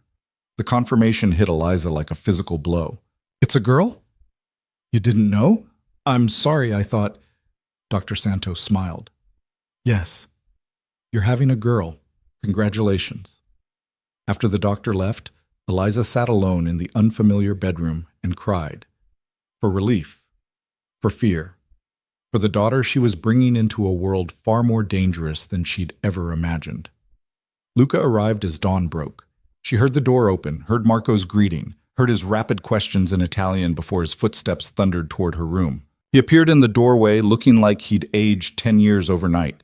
His hair was disheveled, his shirt wrinkled, his eyes wild with something that looked like fear. Eliza. She stood from the bed, and he crossed the room in 3 strides, pulling her against him with enough force to steal her breath. His hands ran over her back, her arms, her face, checking for injuries with desperate thoroughness. "I'm okay," she said into his chest. "We're okay." He pulled back just enough to look at her. "You jumped from a second-story window.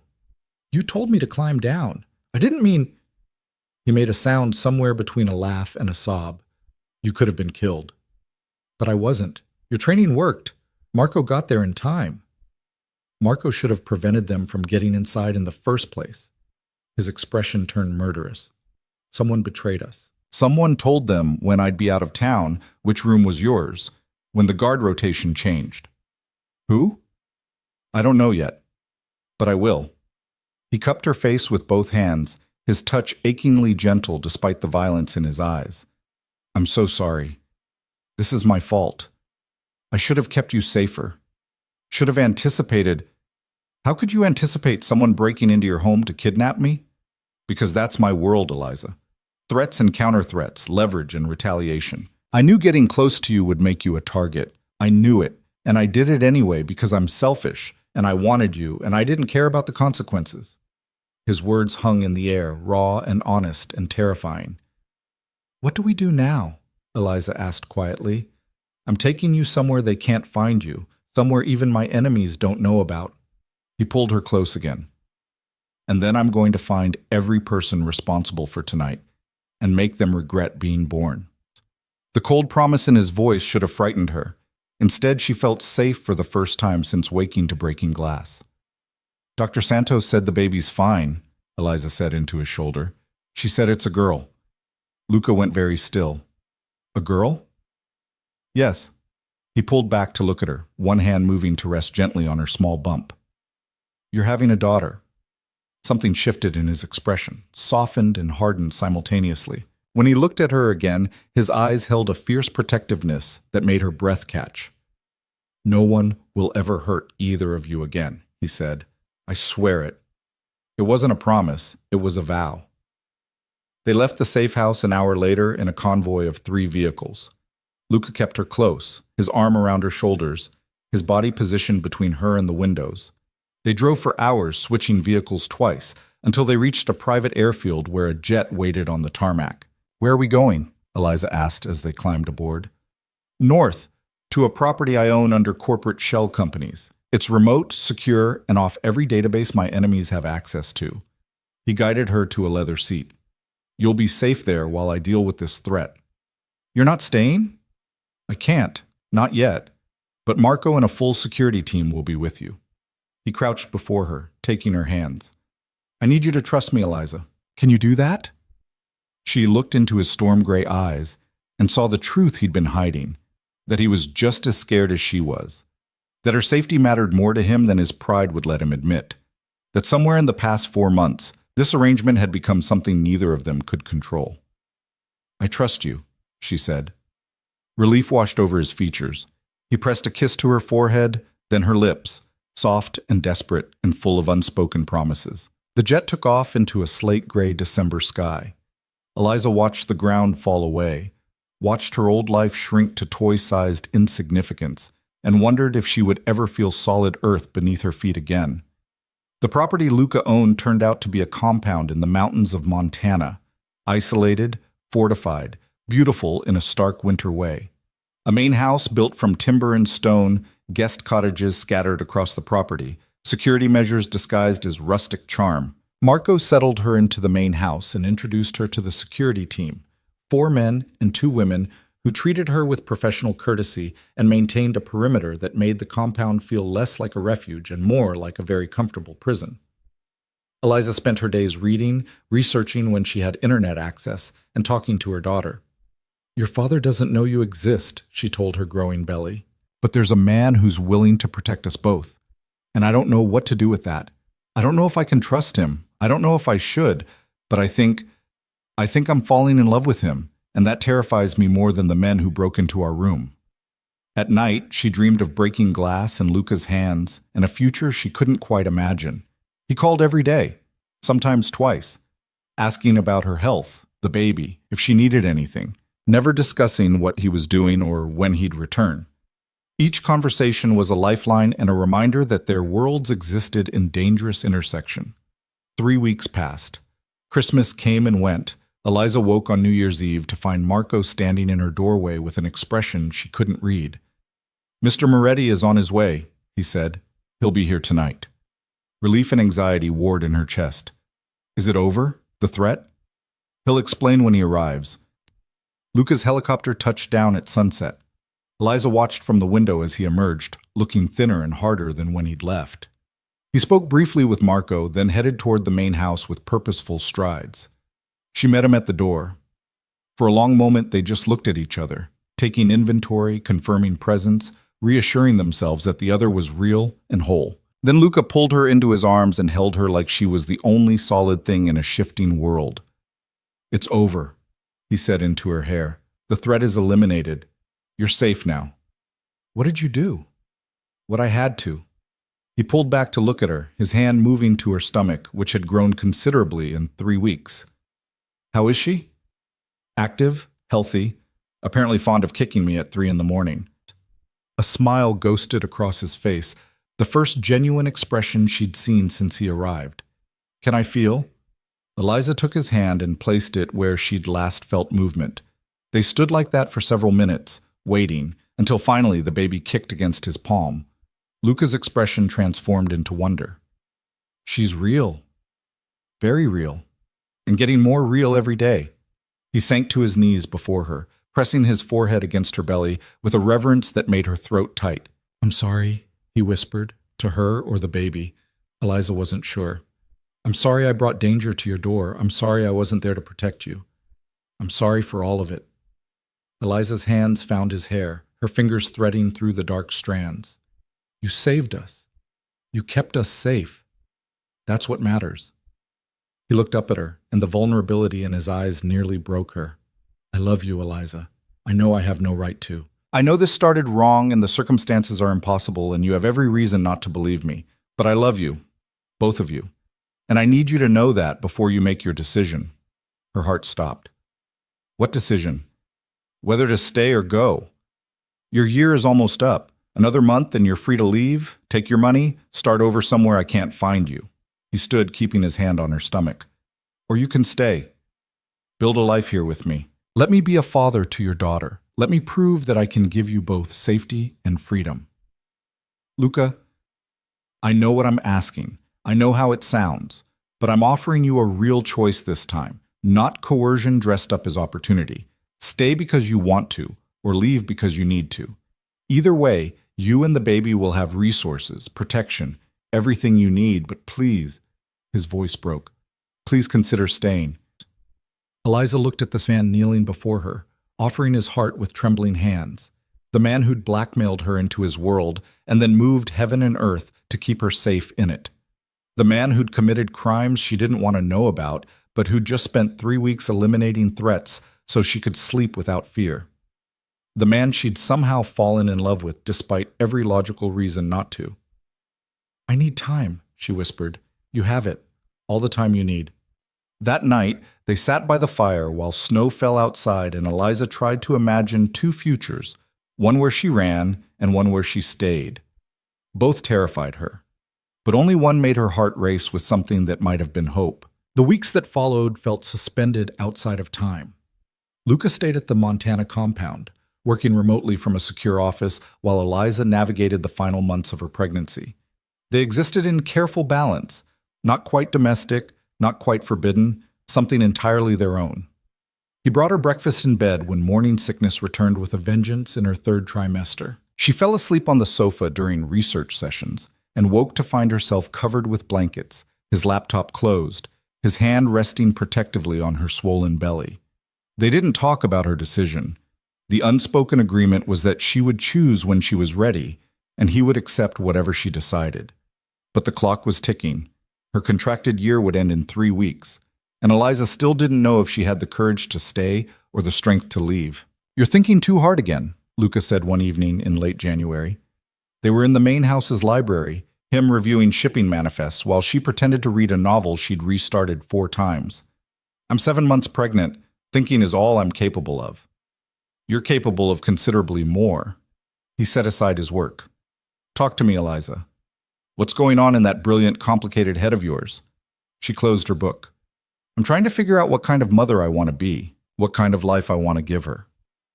And I keep coming back to the fact that I fell in love with a criminal, that the father of my child, biologically speaking, doesn't even know she exists, that I'm about to make a choice that will define her entire childhood, and I have no idea which option is right. Luca moved to sit beside her on the sofa, close enough that she could feel his warmth. What does your gut tell you? That I'm terrified either way. If I leave, I'm walking away from security and protection, and she faltered. And you. If I stay, I'm accepting a life I never imagined, raising my daughter in a world where people break into houses and threaten violence and make people disappear. I would never let that world touch her. Or you. You can't promise that. You tried to keep me safe before, and I still ended up jumping from a 2nd-story window. The reminder made him flinch. That won't happen again. How do you know? Because I've restructured everything. My business operations, my security protocols, my entire approach to risk management. I've eliminated anyone who posed a threat and severed ties with partnerships that created vulnerabilities. His hand found hers. I can't make the world perfectly safe. No one can. But I can give you and your daughter the closest thing to it that exists. At what cost? To you? To your business? To nothing that matters more than you. He cupped her face, his gray eyes intense. Don't you understand yet? You changed everything. You made me want to be someone worth staying for. Eliza's breath caught. Luca. Her phone rang, shattering the moment. She glanced at the screen and froze. Maya. She hadn't spoken to her sister in 4 months, hadn't responded to texts or voicemails, had blocked her attempts at contact through sheer force of will. But seeing the name now, Eliza felt the old pull of family obligation. Don't answer it, Luca said quietly. She's my sister. She's the reason you're in this situation. I know, but she's still... Eliza accepted the call before she could second guess. Hello? Maya's voice came through ragged with tears. Liza, thank God. Please don't hang up, please. What do you want, Maya?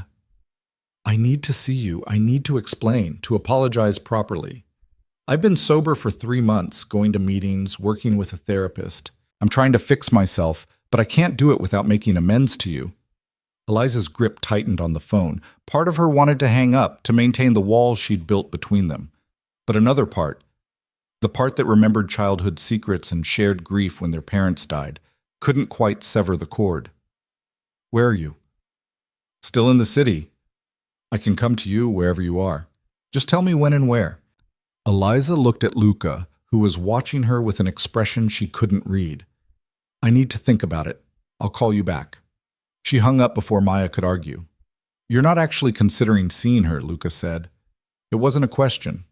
She's my sister. She sold you to pay gambling debts. I know what she did, but people change. People deserve second chances. Not everyone. His voice had gone cold. Some betrayals are unforgivable. Is that what you believe? That one mistake defines someone forever? When that mistake puts someone I love in danger, yes. The admission hung between them. Love spoken so casually it almost sounded incidental. But Eliza saw the truth in his eyes, the vulnerability he was trying to hide behind anger.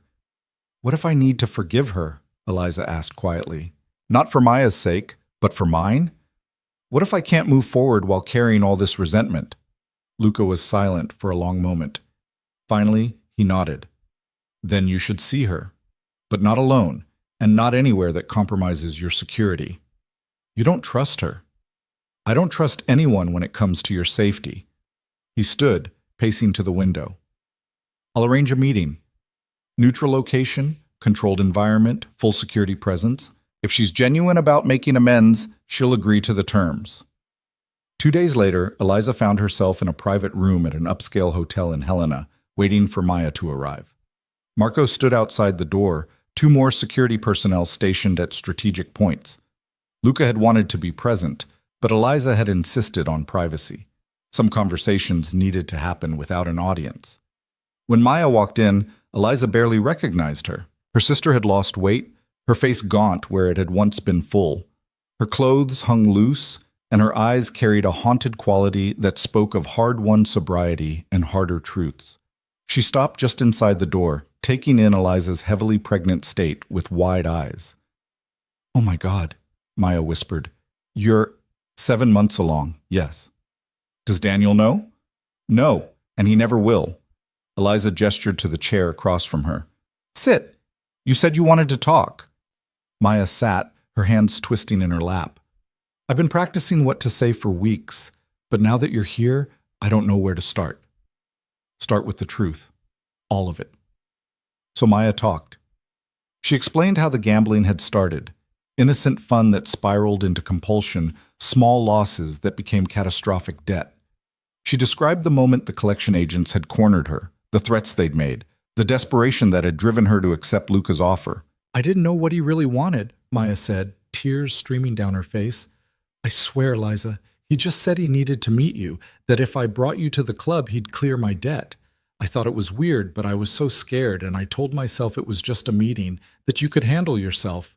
You told yourself whatever you needed to justify using me as currency," Eliza interrupted. "Don't rewrite history to make yourself feel better." Maya flinched. "You're right, I did. I was selfish and cowardly, and I betrayed you in the worst possible way." She looked at Eliza's belly. "Is that why you're with him? Because of the baby? Did he—" "The baby isn't his. She's Daniel's, a parting gift from a marriage I spent 3 years trying to save." Eliza's hand moved protectively to her stomach. "And I'm not with Luca. The situation is complicated. But you're living with him, under his protection. Under his control initially.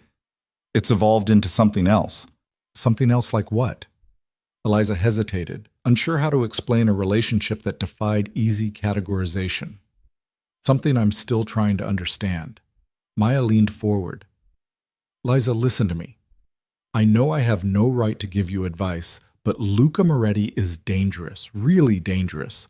The things I've heard about what he does, the people he's hurt." "You think I don't know what he is?" Eliza's voice turned sharp. "You delivered me to him, Maya. You put me in this situation. So don't sit there now and pretend you're concerned about my welfare. I am concerned. You're my sister. I made a terrible mistake, but that doesn't mean I stopped caring about you. You have a funny way of showing it. The words hit like a slap. Maya dissolved into sobs, her thin frame shaking with the force of them. I'm so sorry. I'm so sorry. I know I can't take it back.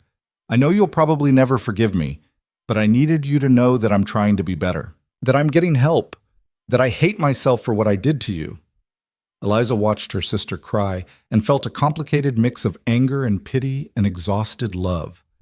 Maya had always been the reckless one, the sister who leaped without looking and expected Eliza to catch her, but there was genuine remorse in her tears, real effort in her sobriety. I don't forgive you, Eliza said quietly. Not yet, maybe not ever, but I'm willing to consider it, if you prove that you've actually changed. Maya looked up, hope flickering in her red-rimmed eyes. How? What do I need to do? Stay sober, keep going to your meetings, build a life that doesn't revolve around self-destruction and using other people to clean up your messes. Eliza stood, awkward with her pregnant bulk. And give me time. Real time, not just weeks or months. Time to see if this version of you is genuine or just another performance. Okay. Maya stood too. Can I hug you? Eliza hesitated, then nodded. Maya's arms came around her carefully, mindful of the baby between them. She smelled different. No perfume, no alcohol, just soap and something that might have been fear or hope. I love you, Maya whispered. I never stopped loving you, even when I was hurting you. I know. That's what makes it so complicated. When Eliza returned to the compound that evening, she found Luca in his office, tension radiating from every line of his body. How did it go? He asked without preamble. She's sober, apologetic, probably genuine, but I don't trust it yet. Smart. He stood, moving to pour them both water from the bar, a routine they'd developed since she couldn't drink alcohol. What did you tell her? That I need time before I can forgive her, that she needs to prove she's changed. Eliza accepted the glass. You were right about one thing. She warned me about you, said you were dangerous. A dark smile curved his mouth. She's not wrong. I know. That's what makes this so impossible. She set down the glass. I need to tell you something. I've been thinking about my decision.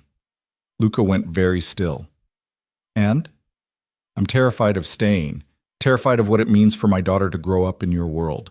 But I'm also terrified of leaving because somewhere in the past 8 months, this stopped being about the arrangement and became about…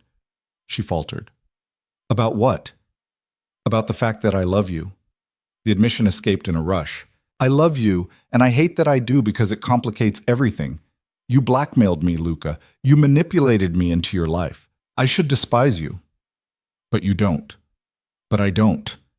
She moved closer to him. And I need to know, if I stay, if I choose this, can you promise me that you'll keep trying to be the man you've shown me these past few months? Not the criminal who operates in shadows, but the person who builds fires and brings me tea and talks to my daughter like she's already here? Luca's hands framed her face with devastating gentleness. I can't promise I'll ever be completely legitimate. My business exists in gray areas that decent people don't acknowledge. But I can promise that I'll protect you both with everything I have, that I'll build you a life where you can have independence and safety, that I'll be a father to your daughter if you'll let me, and I'll never give either of you a reason to fear me. That's not the same as being safe. No, but it's the truth, and I won't lie to you about what staying means. Eliza looked into his storm gray eyes and saw her future reflected there. Complicated, dangerous, shot through with love she'd never expected to find. I need one more thing from you, she said. Anything. I need you to let me go. Confusion flickered across his face. What? Not forever, just, I need to know that if I stay, it's because I'm choosing you, not because I'm trapped by circumstances you manufactured. So I need you to release me from the arrangement. Clear Maya's debt, give me the money you promised, and let me walk away if I want to. And if you don't come back, then you'll know I made a choice free of coercion. Luca was silent for a long moment. Then he stepped back, creating physical distance that felt like a chasm. All right, he said quietly. The money will be in your account by morning. Maya's debt is already cleared. I did that months ago. You're free to leave whenever you want. Relief and terror washed over Eliza in equal measure. Just like that? Just like that. Though I reserve the right to try to convince you to stay. How? He moved closer again, his hand coming to rest on her swollen belly where their daughter, not biologically his, but his in every way that mattered, was currently performing acrobatics against her rib cage. By being someone worth staying for, he said simply. That night, Eliza lay awake in the guest room she'd occupied for weeks, thinking about freedom and fear and the weight of choices that couldn't be unmade. In the morning, she checked her bank account and found $200,000 waiting. Her year was complete. Her sister's debt was cleared. She was free to go. She stayed. Not because she had to, but because leaving felt like abandoning the only place she'd ever felt truly seen. February arrived with brutal cold and news that changed everything. Eliza was in the library sorting through research files she'd accumulated over the months when her phone rang with a number she didn't recognize. She almost didn't answer, but something made her accept the call. Ms. Ricci, an unfamiliar female voice. This is Dr. Chen from St. Catherine's Hospital. Your name is listed as an emergency contact for Daniel Ricci. Liza's blood ran cold. What happened? Mr. Ricci was involved in a severe car accident 3 days ago. He's been in a coma since admission. His fiancée provided your contact information. She thought you should know. Is he going to survive? We're hopeful, but the next 48 hours are critical. If you'd like to visit... No, thank you for calling, but no. Eliza hung up, her hands shaking. Luca found her 20 minutes later, still sitting in the same position, phone clutched in her white-knuckled grip. What happened? He asked, crouching before her. She told him. About Daniel, the accident, the coma, about the fact that the father of her child might die without ever knowing he had a daughter.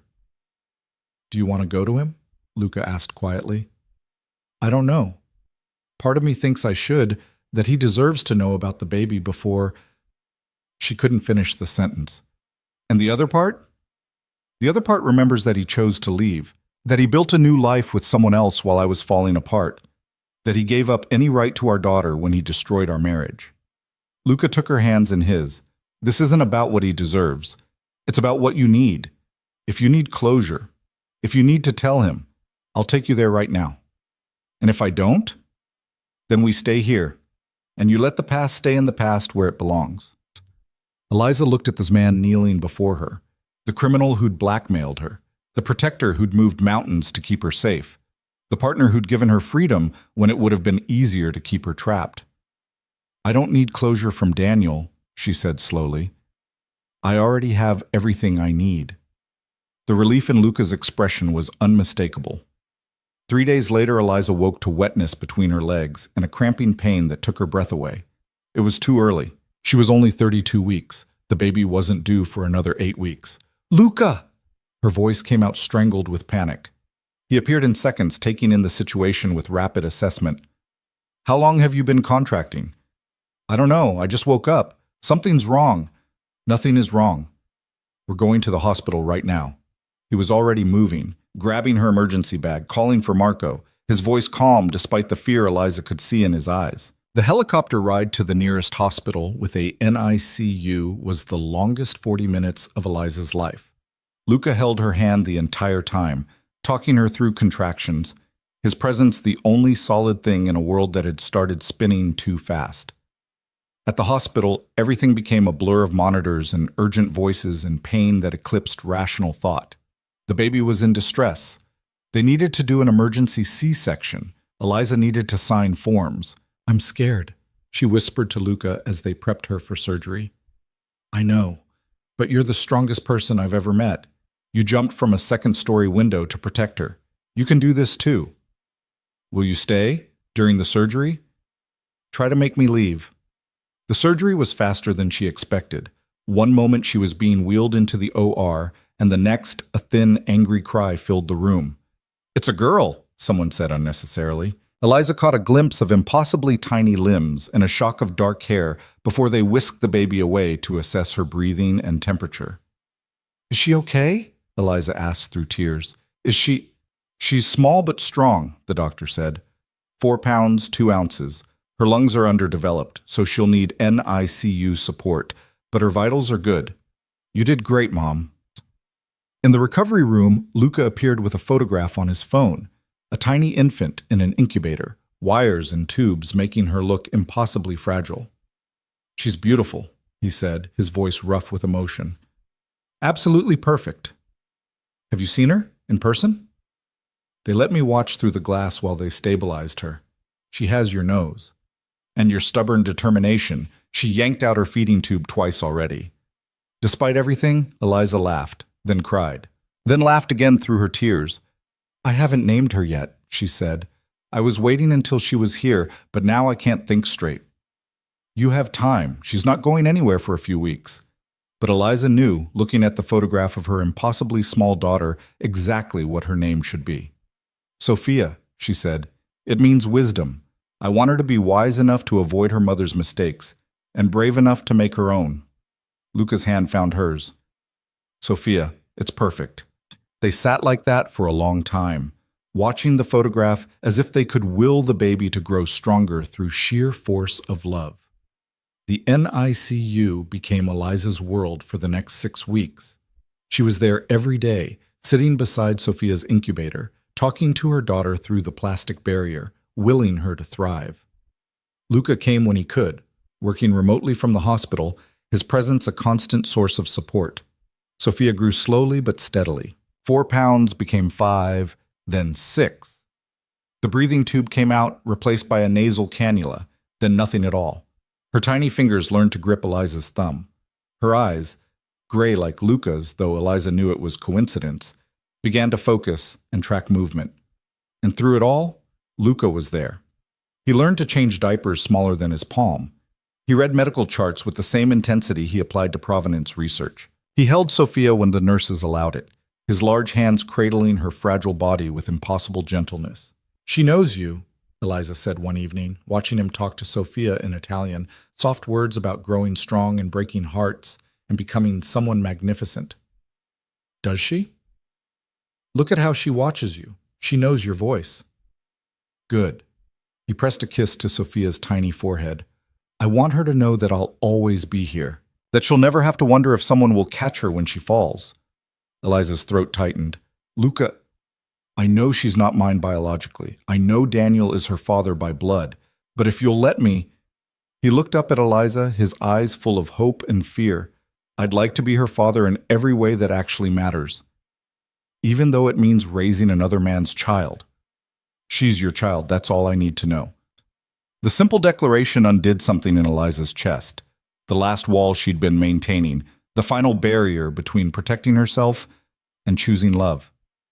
Yes, she whispered. Yes, you can be her father, if you're sure that's what you want. I've never been more sure of anything. When Sophia was finally cleared to leave the NICU 6 weeks later, weighing a healthy 6 pounds and breathing perfectly on her own, Eliza felt like she could breathe too for the first time since the emergency surgery. They brought her home to the Montana compound in March, when the snow was beginning to melt and the world was slowly awakening from winter. Elena had prepared a nursery that looked like something from a magazine. Soft colors, expensive furniture, every safety device money could buy. That first night, Eliza sat in the rocking chair with Sophia asleep on her chest, listening to her daughter's tiny snores, and thought about the impossible path that had led them here. A year ago, she'd been signing divorce papers and discovering an unexpected pregnancy. Now, she was living with a man who'd entered her life through blackmail and stayed through love, raising a daughter with someone who wasn't her biological father, but who'd already proven himself in every way that mattered. It was messy and complicated, and nothing like the life she'd imagined. It was also perfect. Luca appeared in the doorway, holding 2 cups of tea. How's she doing? Sleeping, finally. I think she missed her incubator. He set down the cups and moved behind the rocking chair, his hands coming to rest on Eliza's shoulders. And how are you doing? Terrified, exhausted, completely in love. She tilted her head back to look at him. Thank you for everything, for protecting us, for being here, for becoming someone I could choose instead of someone I was trapped with. You're not trapped anymore. You could still leave. I know. That's why I'm staying. He pressed a kiss to her forehead, then moved to sit in the second chair Elena had added, a matching rocker, positioned so they could share these late-night moments. "I've been thinking," Luca said quietly, "about the future, about what kind of life I want to give you both. And? And I think it's time I started making some changes. Real changes, not just surface adjustments." Eliza's heart skipped. "What kind of changes?" "The kind that involve gradually transitioning my operations into legitimate business. It won't happen overnight. I have commitments, partnerships that can't be severed instantly. But over the next few years, I want to build something Sophia can be proud of. Something that doesn't require lies or danger or living in compound fortresses." "Is that even possible? Can you just walk away from that world?" "Not walk away. Transform it. I have resources, contacts, expertise in authentication and international trade. There's no reason those skills can't be applied legally." Eliza studied his face in the dim light. "This is because of her, isn't it? Because you want to be the kind of father she can look up to." "It's because of both of you, because I want to be someone worthy of the family you've given me." Sophia stirred in Eliza's arms, making the small mewling sounds that preceded full-scale crying. Luca stood immediately, reaching for his daughter with practiced ease. "My turn," he said, settling Sophia against his chest. She quieted instantly, her tiny hand fisting in his shirt. Eliza watched them, the powerful man and the fragile baby, and felt her heart expand to accommodate more love than she'd thought possible. This was her family, chosen, complicated, forged in crisis, and sealed with trust. This was home. Outside, winter finally released its grip on the Montana mountains. Inside, a man who'd built empires in shadows learned to change diapers at 3 a.m., and a woman who'd thought her story ended with divorce papers discovered it was only the beginning. Spring arrived in Montana with the tentative hope of new beginnings. Sophia thrived in those early months, growing from a fragile preemie into a sturdy baby with her mother's dark hair and a smile that could light entire rooms. She learned to track movement with those startling gray eyes, to grip fingers with surprising strength, to make sounds that weren't quite words but felt like conversation. And she adored Luca. Eliza watched the bond form between them with a mixture of wonder and relief. Every morning, Luca was the first to get Sophia from her crib, talking to her in Italian while he changed her diaper. Every evening, he walked the nursery with her against his shoulder, humming songs Eliza suspected he'd learned from his own childhood. He was patient with her fussiness, delighted by her milestones, completely undone by her laughter. "She has you wrapped around her tiny finger," Eliza said one April morning, finding him on the floor doing tummy time with Sophia, making ridiculous faces to coax her into lifting her head. "Completely," he agreed without shame, "and I wouldn't have it any other way." Life settled into rhythms that felt almost normal. Luca worked from the compound, gradually restructuring his business operations as promised. Eliza discovered she could do freelance authentication work remotely, legitimate clients, legal projects, using her expertise without the moral compromise that had defined her first year with Luca. But underneath the domestic tranquility, Eliza felt the pull of something unfinished. "I need to go back," she said one evening in May. They were on the terrace, Sophia asleep in her bassinet between them, the mountain air soft with the promise of summer. Luca looked up from his laptop. "Back where?" "To the city. To face the life I left behind." She'd been thinking about it for weeks, the loose threads that needed tying. "I need closure with Daniel. I need to see Maya and determine if her sobriety is real. I need to stop hiding." "You're not hiding. You're healing." "I'm hiding," Eliza insisted. "And while this place is beautiful and I'm grateful for the safety it's provided, Sophia can't grow up in a fortress. She needs to know the real world, not just the protected bubble we've created." Luca was quiet for a long moment. "You want to leave Montana. I want to build a life that exists outside of crisis mode, where we're not constantly looking over our shoulders, waiting for the next threat." She reached for his hand. "You said you were transitioning your business. Maybe it's time we transitioned our lives, too." "Where would we go?" "I don't know. Somewhere we can be a normal family. Somewhere Sophia can go to parks and schools and have friends without security details shadowing her every move." "Normal families don't have fathers with my history. Then we figure out what our version of normal looks like." Eliza squeezed his hand. "I'm not asking you to become someone you're not. I'm asking you to help me create a life where Sophia doesn't have to pay for choices we made before she existed. Luca studied her face in the fading light. You're serious about this? Completely. And I think you are too, or you wouldn't have spent the past 4 months dismantling your criminal operations. A smile ghosted across his face. You're too perceptive for your own good. It's why you hired me? It's one of many reasons. He stood, moving to check on Sophia, his hand gentle on her tiny back. All right, we'll go back, but on our terms, with proper security in place, and the moment anything feels unsafe, we reassess. I know. Eliza joined him at the bassinet. Thank you for not fighting me on this.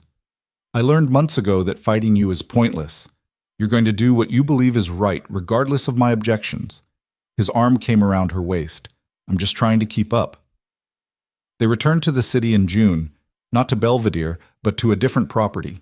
A townhouse in a quiet neighborhood, expensive but not ostentatious, with a small garden in proximity to parks. Marco insisted on a security system that could repel a small army, but otherwise the house felt remarkably normal. Normal enough that Eliza could almost forget the circumstances that had brought them here.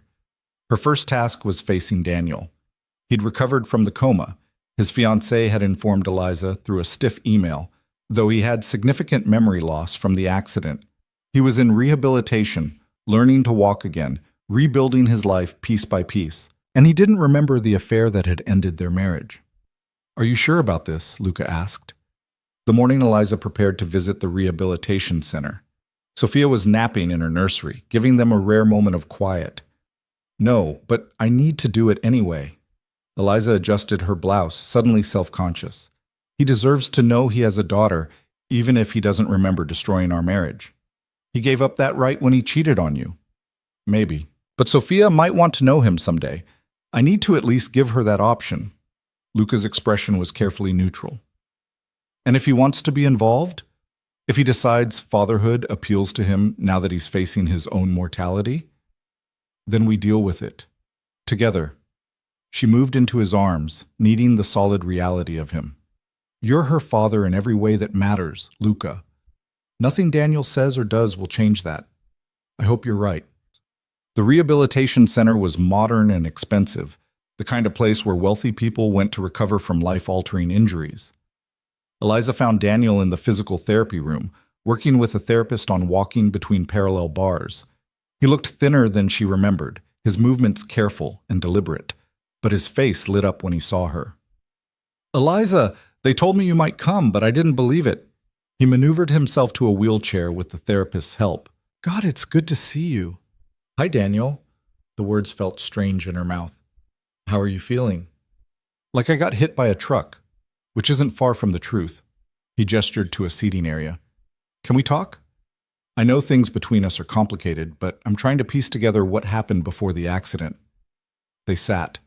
Eliza's hands twisted in her lap, her rehearsed speech evaporating in the face of his earnest confusion. What do you remember? She asked. We were married. Happy, I thought. Then nothing for about 2 years, and suddenly I'm waking up in a hospital being told I'm engaged to someone else. He ran a hand through his hair, frustration evident. Jennifer, my fiancée, she tries to explain, but I can't reconcile the man she describes with who I thought I was. People change, Eliza said quietly. Sometimes not for the better. Did I hurt you before the accident? The direct question deserved an honest answer. Yes, you had an affair with a paralegal at your firm. I found out, and we divorced about 18 months ago. Daniel's face crumpled. God, Eliza, I'm so sorry, even if I don't remember it. I'm sorry. I appreciate that, but I didn't come here for an apology. Then why did you come? Eliza pulled out her phone and showed him a photo.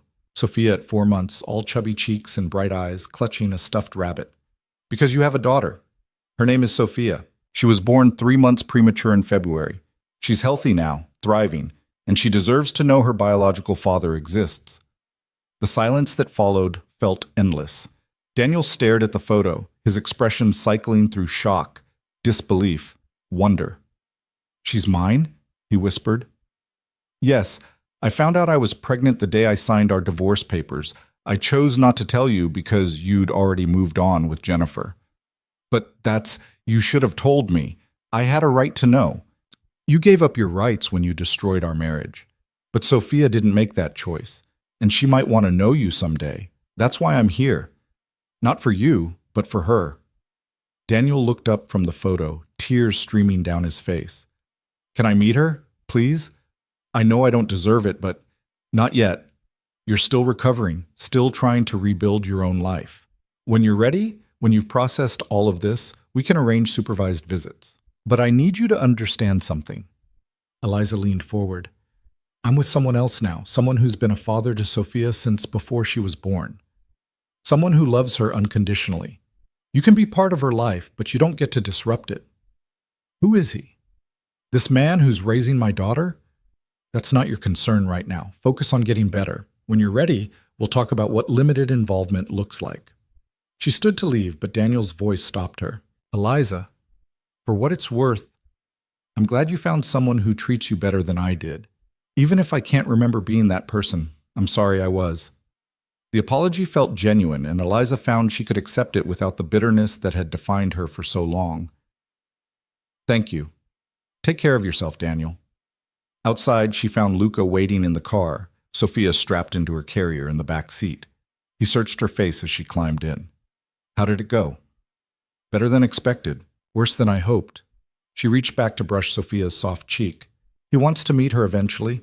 I said we'd discuss supervised visits when he's recovered. And you're comfortable with that? I don't know, but it feels like the right thing to do. She turned to face him. You're still her father, Luca.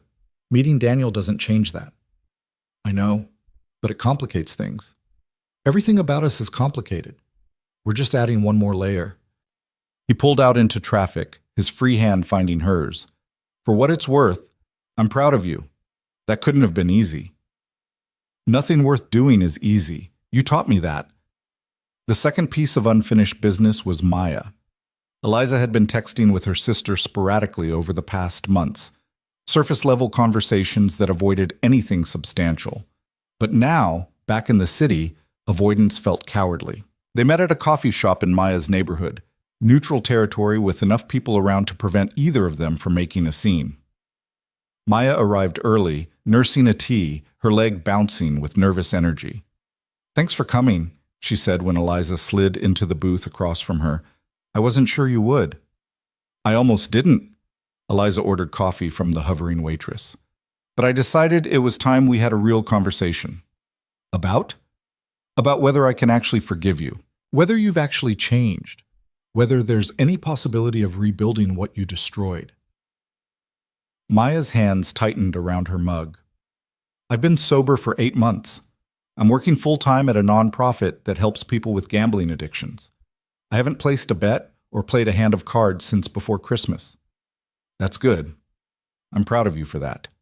But sobriety doesn't erase what you did. You sold me to pay your debts, Maya. You put me in an incredibly dangerous situation because you couldn't face the consequences of your own choices. I know. Believe me, I know. I think about it every single day. Maya's eyes filled with tears. I've tried 100 times to figure out how to make it up to you, but there's nothing big enough. Nothing that balances the scales. You're right, there isn't. Eliza took a sip of her coffee, buying time to organize her thoughts. But I've realized something over the past few months. Holding on to this anger, this resentment, it's not hurting you, it's hurting me. It's taking up space in my heart that I'd rather fill with better things. Hope flickered in Maya's expression. Does that mean? It means I'm willing to try. Not to forget what you did, but to move past it. To rebuild our relationship on new terms where you prove through actions, not promises, that you've actually changed. I'll do whatever it takes, anything you need. I need you to meet my daughter. Maya's breath caught. You have a daughter? Eliza pulled out her phone and showed the same photo she'd shown Daniel, Sophia with her stuffed rabbit, all innocence and potential. Her name is Sophia. She's 5 months old, and she's going to need an aunt who shows her that people can make mistakes and still become better versions of themselves. Tears spilled down Maya's cheeks. She's beautiful. She looks like you. She looks like herself. stubborn and determined and absolutely perfect. Eliza set down her phone. I want you to be part of her life, Maya. But you need to understand that if you relapse, if you make choices that put her at risk, I will cut you out completely. Sophia's safety comes before our sisterhood. I understand. I swear, Liza, I won't let you down. We'll see. Actions, not promises, remember? They talked for another hour about Maya's job, her therapy, the slow process of rebuilding her life, about Eliza's complicated relationship with Luca, the domesticity they'd created, the ways love could grow in the strangest soil, about Sophia's milestones and Maya's hope to one day have children of her own. It wasn't forgiveness, not entirely, but it was a beginning. When they parted, Maya hugged her with desperate gratitude. Thank you for giving me another chance. Don't waste it, Eliza said. Over the following months, life found its rhythm. Luca gradually dismantled his criminal operations, transitioning into legitimate art authentication and international trade consulting. It wasn't seamless. There were partnerships to dissolve carefully, debts to settle, enemies to placate. But slowly, methodically, he built something new, something Sophia could be proud of. Daniel recovered enough to request supervised visits. The first few were awkward. A stranger holding his daughter, trying to connect across a chasm of lost time and broken trust. But he was patient, showing up consistently, asking thoughtful questions, respecting the boundaries Eliza and Luca established. He's not a bad man, Eliza said one evening after Daniel's fourth visit. He made terrible choices, but he's trying to be better. Does that change how you feel about him? Luca asked. They were giving Sophia a bath, a nightly ritual they'd developed, splashing water and baby giggles filling the bathroom. No, I don't love him. I'm not sure I ever really did. I loved the idea of him, the life we were supposed to build. But the actual person? She shook her head. That ship sailed a long time ago. Good. Luca lifted Sophia from the tub, wrapping her in a hooded towel that made her look like a tiny pink rabbit. Because I'm not interested in sharing you. Possessive much? Completely. You knew this about me. Eliza laughed, following him to the nursery. Yes, I did. Among other things. Such as? Such as the fact that you're actually a giant marshmallow, where our daughter is concerned, and that you sing off-key when you think no one is listening, and that you cry at children's movies. That was one time, and the ending of that animated film was manipulative. You sobbed. I had something in my eye. For 20 minutes? He shot her a look over his shoulder while wrestling Sophia into pajamas. You're enjoying this. Immensely. She moved to help, their hands working in practice tandem. I enjoy everything about this life we're building, even the messy parts. After Sophia was asleep, they retreated to their bedroom, a space that had evolved from separate rooms to tentative sharing to comfortable intimacy. Luca pulled Eliza against him, his chin resting on top of her head. I've been thinking, he said. Dangerous habit. I want to marry you. Eliza's heart stopped. She pulled back to look at him. What? I want to marry you, properly. Not because of arrangements or blackmail or pregnancy, but because I love you, and I want to build a life with you that's legally recognized and socially legitimate. Luca, we've barely been together a year. We've been together since the moment you walked into that club. Everything else was just us figuring out what that meant. His hands framed her face. I know my past isn't something I can erase. I know there will always be people who remember what I was, but I want to be the man you choose to build a future with, officially.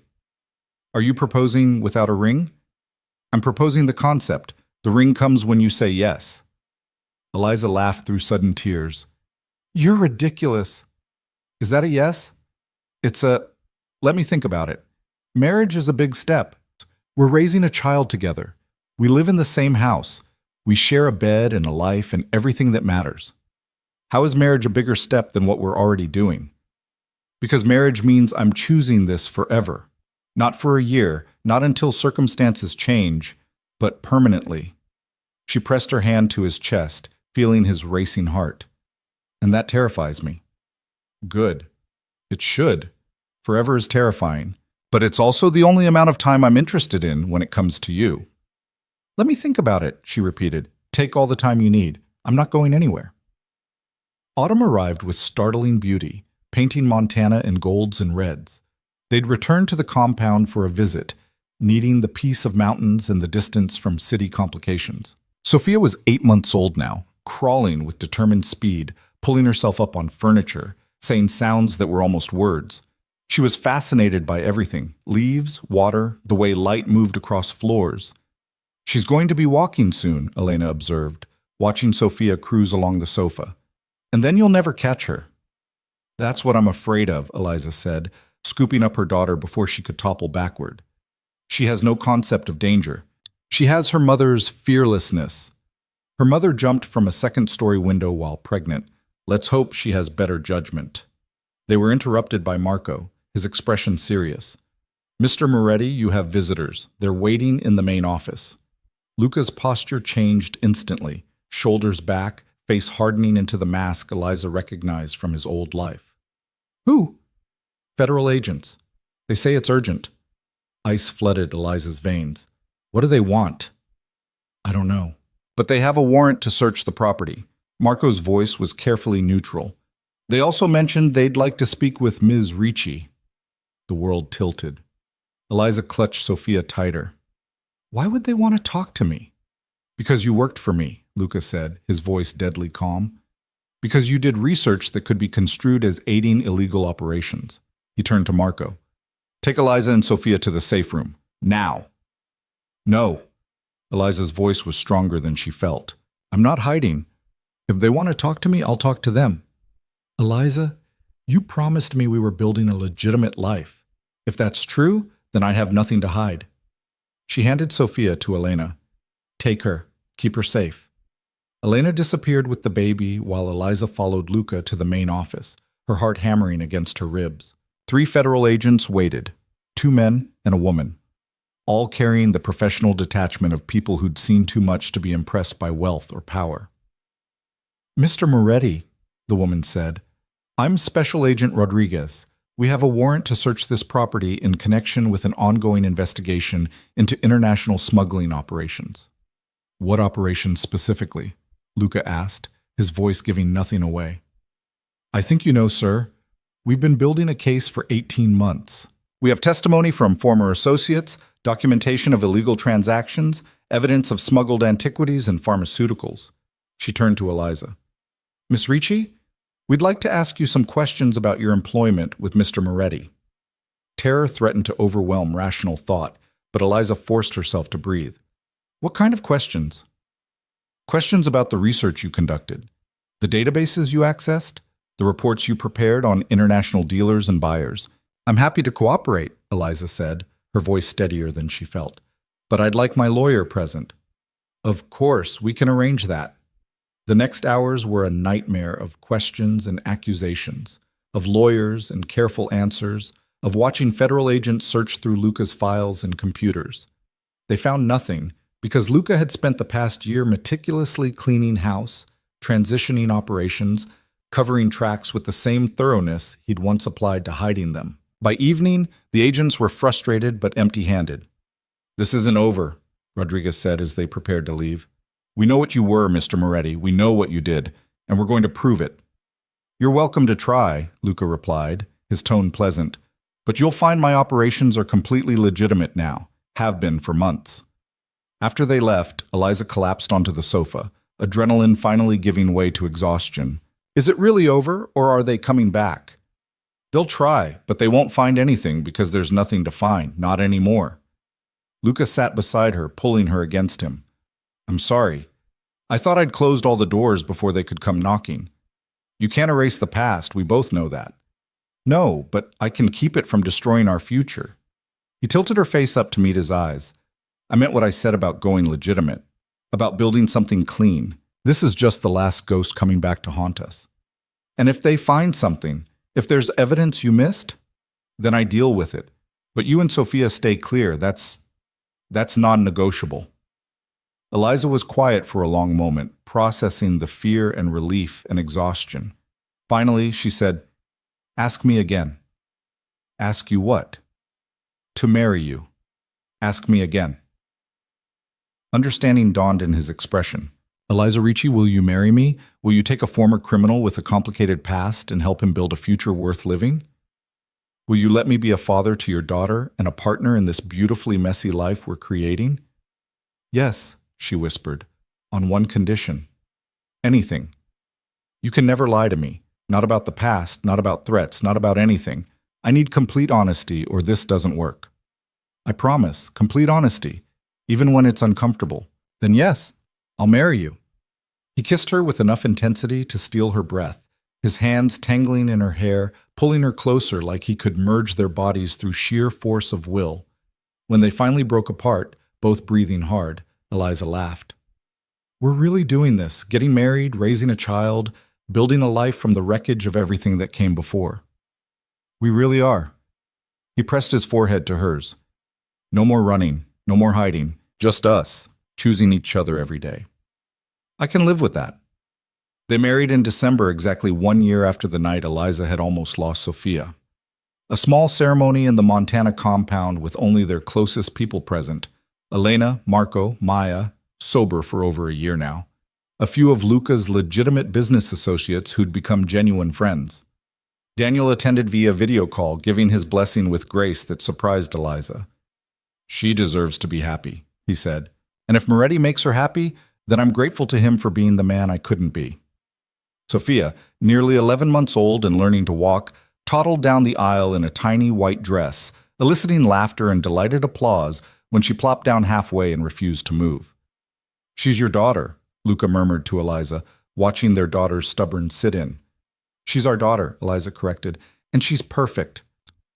The ceremony was simple. Heartfelt vows, exchanged rings, a kiss that felt like sealing a promise they'd been keeping all along. Afterward, at the reception, Maya pulled Eliza aside. I'm proud of you, Maya said, tears in her eyes, for surviving everything and coming out stronger, for giving me a second chance, for building this life. I'm proud of you too, for getting sober, for staying sober, for becoming someone Sophia can look up to. You really think she'll look up to me? I think she'll love her aunt who shows her that mistakes don't define us, that we can choose to be better. They hugged, the embrace carrying echoes of childhood and shared grief, and the slow process of healing. As the evening progressed, Eliza found herself on the terrace where this had all begun, where Luca had first kissed her, where she'd jumped to save her unborn daughter, where she'd made 100 impossible choices that had led to this moment. Luca joined her, wrapping his arms around her from behind, his chin resting on her shoulder. Happy? He asked. Terrified.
Their relationship had settled into something functional, not friendship exactly, but cordial cooperation focused entirely on Sophia's well-being.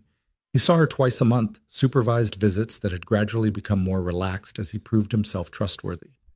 Luca appeared in the late afternoon with Sophia on his shoulders, her delighted squeals announcing their arrival. "How's it going?" he asked, swinging their daughter down. "Beautifully. We've sold 30 books, signed up 12 people for membership cards, and had 3 requests for special orders. That's my brilliant wife." He kissed her, then crouched to let Sophia toddle toward the children's section. "Think she'll grow up loving books as much as you do?" "I think she'll grow up loving whatever she chooses to love. We're just providing options." "Good philosophy."